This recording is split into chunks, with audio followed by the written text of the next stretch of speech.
ನಮಸ್ಕಾರ ಸ್ನೇಹಿತರೆ, welcome to VPIS academy YouTube channel. ನಾನು ವೆಂಕಟೇಶ್ ಪಾಟೀಲ್ ಅಂತ. ಯಾರೆಲ್ಲ ನನ್ನ VPIS academy YouTube channel subscribe ಮಾಡಿಲ್ಲೋ ಪ್ಲೀಸ್ ಸಬ್ಸ್ಕ್ರೈಬ್ ಮಾಡಿ, ಹಾಗೆ ಬೆಲ್ ಬಟನ್ ಒತ್ತುವ ಮುಖಾಂತರ ಯಾವತ್ತೂ ಕೂಡ ಒಂದು ವಿಡಿಯೋಗಳಿಗೆ ನೋಟಿಫೈ ಆಗಿ. ಇವತ್ತು ನಾವು ಏನು ಮುಂಬರುವಂತ ಒಂದು ಕೆ ಎಕ್ಸಾಮ್ಗೋಸ್ಕರ ಕೆ ನಡೆಸಿರುವಂತ ಪ್ರೀವಿಯಸ್ ಇಯರ್ ಕ್ವಶನ್ಗಳನ್ನ, ವಿಶೇಷವಾಗಿ ಭಾರತ ಸಂವಿಧಾನದ ಪ್ರಶ್ನೆಗಳನ್ನ ಇವತ್ತಿನ ಕ್ಲಾಸ್ಗಳಲ್ಲಿ ಸುಮಾರು 60+ ಕ್ವಶನ್ಗಳನ್ನ ಡಿಸ್ಕಸ್ ಮಾಡ್ತಾ ಹೋಗೋಣ ಡೀಟೇಲ್ ಆಗಿ. ಓಕೆನಾ? So once again welcome to VPIS academy YouTube channel. ನಾನು ವೆಂಕಟೇಶ್ ಪಾಟೀಲ್ ಅಂತ. Let start the class. First question ನೋಡ್ತಗೋಣ. ಈ ಕೆಳಗಿನ ಯಾವ ಕಾಯ್ದೆಯು ಪರಿಶಿಷ್ಟ ಜಾತಿ ಎಂಬ ಪದಕ್ಕೆ ಕಾನೂನಿನ ಮಾನ್ಯತೆ ನೀಡಿತು ಅಂತ ಕೇಳಿದ್ದಾರೆ. So which of the following act gave legal recognition to the term scheduled caste ಅಂತ ಕೇಳ್ತಾರೆ. ಅದು ಕಾಯ್ದೆ ಬಂದು 1935ರ ಭಾರತ ಸರ್ಕಾರ ಕಾಯ್ದೆ ಅಥವಾ government of India act of 1935 ಇದೆಲ್ಲ, ಇದೇನ್ ಮಾಡುತ್ತೆ, ಮೊಟ್ಟ ಮೊದಲ ಬಾರಿಗೆ ಈ ಪರಿಶಿಷ್ಟ ಜಾತಿ ಇರುವಂತಹ ಪದಕ್ಕೆ ಒಂದು ಮಾನ್ಯತೆ ನೀಡಿರುವಂತಹ ಒಂದು ಏನಾಗಿದೆ, ಕಾಯ್ದೆಯಾಗಿದೆ. ಸೊ ಹಾಗಾಗಿ option 2 is the right answer. Okay, option 2 is the right answer. Next question ನೋಡ್ತಗೋಣ. ಭಾರತದಲ್ಲಿ ರಾಷ್ಟ್ರಪತಿ ಚುನಾವಣೆಯಲ್ಲಿ ಈ ಕೆಳಗಿನವರುಗಳಲ್ಲಿ ಯಾರು ಚುನಾವಣೆಗೆ ಅಧಿಕಾರಿಯಾಗಿರುತ್ತಾರೆ ಅಂತ ಕೇಳ್ತಾರೆ. So who among the following acts as A returning officer for the election of the president of India ಅಂತ ಕೇಳ್ತಾರೆ. ಇಲ್ಲಿ ನಮಗೆ ಗೊತ್ತಿರುವಂತೆ ನೋಡಿ, ಏನು ನಮ್ಮ ರಾಷ್ಟ್ರಪತಿ ಚುನಾವಣೆ ಆಗಬೇಕಾದ್ರೆ ಅಲ್ಲಿ ಯಾರು ಎಲೆಕ್ಟ್ರಲ್ ಆಫೀಸರ್ ಆಗಿ ರಿಟರ್ನಿಂಗ್ ಆಫೀಸರ್ ಆಗಿರ್ತಾರೆ ಅಂದ್ರೆ ಅದು ಲೋಕಸಭೆಯ ಪ್ರಧಾನ ಕಾರ್ಯದರ್ಶಿಯವರನ್ನಾಗಿರ್ತಾರೆ. ಅಂದ್ರೆ ಆ ಒಂದು ರಾಷ್ಟ್ರಪತಿ ಚುನಾವಣೆಯ ಚುನಾವಣಾಧಿಕಾರಿಯಾಗಿರ್ತಾರೆ. So that is secretary general of the Lok Sabha ಆಗಿರ್ತಾರೆ. ಓಕೆ, ಸೊ ಹಾಗಾಗಿ option 2 is the right answer ಆಗುತ್ತೆ. ನೋಡಿ, ನಮಗೆ ಭಾರತದ ರಾಷ್ಟ್ರಪತಿ ಚುನಾವಣೆ ಬಂದಾಗ ಆರ್ಟಿಕಲ್ ಇರುವಂತದ್ದು 54 ಆಗಿದೆ. ಜೊತೆಗೆ ಇವರು ಪರೋಕ್ಷವಾಗಿ ಚುನಾಯಿತರಾಗ್ತಾರೆ. ಅದನ್ನ ನಾವು ಎಲೆಕ್ಟ್ರಲ್ ಕಾಲೇಜ್ ಅಂತ ಕರೀತಾರೆ. ಎಲೆಕ್ಟ್ರಲ್ ಕಾಲೇಜ್ ಯಾರಿರ್ತಾರೆ ಅಂದ್ರೆ ನೋಡಿ, ಎಲೆಕ್ಟೆಡ್ ಮೆಂಬರ್ಸ್ ಆಫ್ ಯಾರಿರ್ತಾರೆ, elected members of MPs of Lok Sabha Rajya Sabha ಆಗಿರ್ತಾರೆ. ಅಂದ್ರೆ ಲೋಕಸಭಾ ಮತ್ತು ರಾಜ್ಯಸಭೆಯ ಚುನಾಯಿತ ಸದಸ್ಯರಿರ್ತಾರೆ. ಜೊತೆಗೆ elected members of the all state MLAs ಅಂದ್ರೆ ಎಲ್ಲ ರಾಜ್ಯಗಳ ಚುನಾಯಿತ MLA ಗಳಿರ್ತಾರೆ. ಅದೇ ರೀತಿ elected members of the UTs of legislative assembly of Delhi ಮತ್ತೆ ಪುದುಚೇರಿ ಇರ್ತಾರೆ. ಇವರೇನಂದ್ರೆ ಭಾರತದ ಒಂದು ರಾಷ್ಟ್ರಪತಿಯವರ ಚುನಾವಣೆಯಲ್ಲಿ ಭಾಗವಹಿಸುವಂತಹ ವ್ಯಕ್ತಿಗಳಾಗಿದ್ದಾರೆ. ಜೊತೆಗೆ ಪ್ರಸ್ತುತವಾಗಿ ಬಂದಾಗ ನಮ್ಮ ದೇಶದಲ್ಲಿ 15ನೇ ಪ್ರೆಸಿಡೆಂಟ್ ಆಫ್ ಇಂಡಿಯಾ ಕೆಲಸ ಮಾಡ್ತಾ ಇದ್ದಾರೆ. ಅವರು ದ್ರೌಪದಿ ಮುರ್ಮು ಆಗಿದ್ದಾರೆ. So they belongs to the ಯಾವುದು, ಸಂತಾಲಿ ಟ್ರೈಬಲ್ ಕಮ್ಯುನಿಟಿ, ಗೊತ್ತಿರಬೇಕು ನಿಮಗೆ. ಓಕೆನಾ? ಸೊ ಹಾಗಾಗಿ option 2 is the right answer ಆಗುತ್ತೆ. ಅದೇ ರೀತಿ ಭಾರತೀಯ ಮುಖ್ಯ ಚುನಾವಣಾ ಆಯುಕ್ತರು ಬಂದಿದ್ದಾರೆ ಜ್ಞಾನೇಶ್ ಕುಮಾರ್ ಇದ್ದಾರೆ. ನೋಡಿ, ಜ್ಞಾನೇಶ್ ಕುಮಾರ್ ಅಂದ್ರೆ ಪ್ರಸ್ತುತವಾಗಿ ಭಾರತ ಚುನಾವಣಾ ಆಯೋಗದ ಮುಖ್ಯ ಆಯುಕ್ತರಾಗಿ ಕೆಲಸ ಮಾಡ್ತಾ ಇದ್ದಾರೆ. ಅದೇ ರೀತಿ ಮುಖ್ಯ ನ್ಯಾಯಮೂರ್ತಿ ಬಂದು ಯಾರಾಗಿದ್ದಾರೆ, ಸೂರ್ಯಕಾಂತ್ ಅವರು, 53ನೇ ಜಡ್ಜ್ ಯಾರಾಗಿದ್ದಾರೆ, ಸೂರ್ಯಕಾಂತ್ ಇದ್ದಾರೆ. ಅದೇ ರೀತಿ ಲೋಕಸಭಾ ಸ್ಪೀಕರ್ ಬಂದು ಓಂ ಬಿರ್ಲಾ ಅವರು. ಸೊ ಎಲ್ಲ ಕೂಡ ನಿಮ್ಗೆ ಗೊತ್ತಿರಬೇಕು, ಕರೆಂಟ್ ಅಫೇರ್ಸ್ ಎಲ್ಲ ಕೂಡ. ಓಕೆನಾ? ಹಾಗಾಗಿ option 2 is the right answer. Next question ನೋಡ್ತಗೋಣ. ಕೆಳಗಿನ ಹೇಳಿಕೆಗಳನ್ನ ಪರಿಗಣಿಸಿ ಕೊಟ್ಟಿದ್ದಾರೆ. ವಿಪತ್ತು ನಿರ್ವಹಣಾ ಕಾಯ್ದೆ, ಇನ್ ಇಂಗ್ಲಿಷ್ ನಾವು ಡಿಸಾಸ್ಟರ್ ಮ್ಯಾನೇಜ್ಮೆಂಟ್ ಆಕ್ಟ್ ಅಂತ ಕರೀತಾರೆ. ಡಿಸಾಸ್ಟರ್ ಮ್ಯಾನೇಜ್ಮೆಂಟ್ ಆಕ್ಟ್ ಅಂತ ಕರೀತಾರೆ. ಸೊ ವಿಪತ್ತು ನಿರ್ವಹಣಾ ಕಾಯ್ದೆ ಅಥವಾ ಇಂಗ್ಲಿಷ್ ನಲ್ಲಿ ಡಿಸಾಸ್ಟರ್ ಮ್ಯಾನೇಜ್ಮೆಂಟ್ ಆಕ್ಟ್ ಅಂತ ಕರೀತಾರೆ. ಓಕೆ, ನೋಡ್ತಗೋಣ. ವಿಪತ್ತು ನಿರ್ವಹಣಾ ಕಾಯ್ದೆಯನ್ನ ಸಂಸತ್ತು 2005ರಲ್ಲಿ ಅಂಗೀಕರಿಸಲು ಕೊಟ್ಟಿದ್ದಾರೆ. ಎಸ್, ಈ ಹೇಳಿಕೆ ಸರಿಯಾಗಿದೆ. ಏನಂದ್ರೆ ಈ ಕಾಯ್ದೆ ಇದೆಯಲ್ಲ, ಇದನ್ನ 2005ರಲ್ಲಿ ಪಾರ್ಲಿಮೆಂಟ್ ಆಫ್ ಇಂಡಿಯಾ ಮಾಡುತ್ತೆ, ಅಂಗೀಕಾರ ಮಾಡುತ್ತೆ. ಸೊ ಅದೇ ರೀತಿ ಕೇಂದ್ರ ಗೃಹ ಮಂತ್ರಿಯವರು ರಾಷ್ಟ್ರೀಯ ವಿಪತ್ತು ನಿರ್ವಹಣಾ ಪ್ರಾಧಿಕಾರ ಅಥವಾ ಇಂಗ್ಲಿಷ್ ನಲ್ಲಿ ನ್ಯಾಷನಲ್ ಡಿಸಾಸ್ಟರ್ ಮ್ಯಾನೇಜ್ಮೆಂಟ್ ಅಥಾರಿಟಿಯ ಅಧ್ಯಕ್ಷರಾಗಿರ್ತಾರೆ ಅಂತ ಕೊಟ್ಟಿದ್ದಾರೆ. ಅಲ್ಲ, ಆಕ್ಚುಲಿ ಯಾರಂದ್ರೆ ನಮ್ಮ ದೇಶದ ಪ್ರಧಾನ ಮಂತ್ರಿಗಳು, ಪ್ರೈಮ್ ಮಿನಿಸ್ಟರ್ ಇರ್ತಾರೆ, ಈ ಒಂದು ನ್ಯಾಷನಲ್ ಡಿಸಾಸ್ಟರ್ ಮ್ಯಾನೇಜ್ಮೆಂಟ್ ಅಥಾರಿಟಿಯ ಅಧ್ಯಕ್ಷರಾಗಿರ್ತಾರೆ. ಹಾಗಾಗಿ ಎರಡನೇ ಹೇಳಿಕೆ ತಪ್ಪಾಗಿದೆ. ನೋಡಿ, ಎರಡನೇ ಹೇಳಿಕೆ ತಪ್ಪಾಗಿದೆ ಅಂದ್ರೆ ನಮಗೆ ಆಕ್ಚುಲಿ ಬಿ ಅಂದ್ರೆ ಒನ್ ಎಲಿಮಿನೇಷನ್ ಮಾಡಬಹುದು. ಸೊ 3 ಎಲಿಮಿನೇಷನ್ ಆಗುತ್ತೆ. ಅದೇ ರೀತಿ 4 ಎಲಿಮಿನೇಷನ್ ಆಗುತ್ತೆ. ಓನ್ಲಿ 2 ಮಾತ್ರ ಉಳಿಯುತ್ತೆ. ಅದೇ ರೀತಿ ಈ ರಾಷ್ಟ್ರೀಯ ವಿಪತ್ತು ನಿರ್ವಹಣಾ ಪ್ರಾಧಿಕಾರ ಇದೆಯಲ್ಲ, ಇದರಲ್ಲಿ ಅಂದ್ರೆ ಉಪಾಧ್ಯಕ್ಷರ ಜೊತೆಗೆ 9ಕ್ಕಿಂತ ಹೆಚ್ಚಿನ ಸಂಖ್ಯೆಯ ಸದಸ್ಯರು ಹೊಂದಿರಬಾರದು ಕೂಡ ಒಂದು ಟಾರ್ಗೆಟ್ ಇದಿಟ್ಟಿದ್ದಾರೆ. ಎಸ್, ಅದು ಕೂಡ ಸರಿಯಾಗುತ್ತೆ. ಜೊತೆಗೆ ಈ ರಾಷ್ಟ್ರೀಯ ವಿಪತ್ತು ನಿರ್ವಹಣಾ ಪ್ರಾಧಿಕಾರದ ಸದಸ್ಯರ ಅವಧಿ ಬಂದು 5 ವರ್ಷ ಆಗಿರುತ್ತೆ. ಸೊ ಹಾಗಾಗಿ ನಮಗೆ ಸಿ ಕೂಡ ಸರಿಯಾಗುತ್ತೆ, ಡಿ ಸರಿಯಾಗುತ್ತೆ. ಹಾಗಾಗಿ option 2 is the right answer. ಓಕೆನಾ? So that is regarding the ವಿಪತ್ತು ನಿರ್ವಹಣಾ ಕಾಯ್ದೆ ಅಥವಾ ಡಿಸಾಸ್ಟರ್ ಮ್ಯಾನೇಜ್ಮೆಂಟ್ ಆಕ್ಟ್ ಅಂತ ಕರೀತಾರೆ. ಇದು ಜಾರಿಗೆ ಬಂದ ಯಾವಾಗ ಅಂದ್ರೆ 2005ರಲ್ಲಿ. ನೋಡಿ, ಇಲ್ಲಿ ಕಾಯ್ದೆ ಬಗ್ಗೆ ಕೊಟ್ಟಿದ್ದಾರೆ. ಸೊ ಇದೇನಂದ್ರೆ ಈ ನ್ಯಾಷನಲ್ ಡಿಸಾಸ್ಟರ್ ಮ್ಯಾನೇಜ್ಮೆಂಟ್ ಅಥಾರಿಟಿ ಇದೆಯಲ್ಲ, ಇದರ ಅಧ್ಯಕ್ಷರು ನಮ್ಮ ದೇಶದ ಪ್ರಧಾನಮಂತ್ರಿಗಳಾಗಿರ್ತಾರೆ. ಅದೇ ರೀತಿ ರಾಜ್ಯದಲ್ಲಿ ಬಂದಾಗ ರಾಜ್ಯ ವಿಪತ್ತು ನಿರ್ವಹಣಾ ಪ್ರಾಧಿಕಾರ ಇರುತ್ತೆ, ಅದರ ಅಧ್ಯಕ್ಷರು ನಮ್ಮ ರಾಜ್ಯದ ಮುಖ್ಯಮಂತ್ರಿಗಳಾಗಿರ್ತಾರೆ. ಅದೇ ರೀತಿ ಜಿಲ್ಲಾ ಮಟ್ಟದಲ್ಲಿ ಬಂದಾಗ ಜಿಲ್ಲಾ ವಿಪತ್ತು ನಿರ್ವಹಣಾ ಪ್ರಾಧಿಕಾರ ಅಂತ ಇರುತ್ತೆ, ಅದರ ಅಧ್ಯಕ್ಷರು ಡಿಸ್ಟ್ರಿಕ್ಟ್ ಕಮಿಷನರ್ ಅಥವಾ ಜಿಲ್ಲಾಧಿಕಾರಿಗಳಾಗಿರ್ತಾರೆ. ಸೊ ಗೊತ್ತಿರಬೇಕು ನಿಮಗೆ. ಓಕೆನಾ? ಸೊ ಹಾಗಾಗಿ ಇಷ್ಟು ಇನ್ಫಾರ್ಮೇಶನ್ ರೈಟ್. ಸೊ ಹಾಗಾಗಿ option 2 is the right answer. Next question ನೋಡ್ತಾವಣ.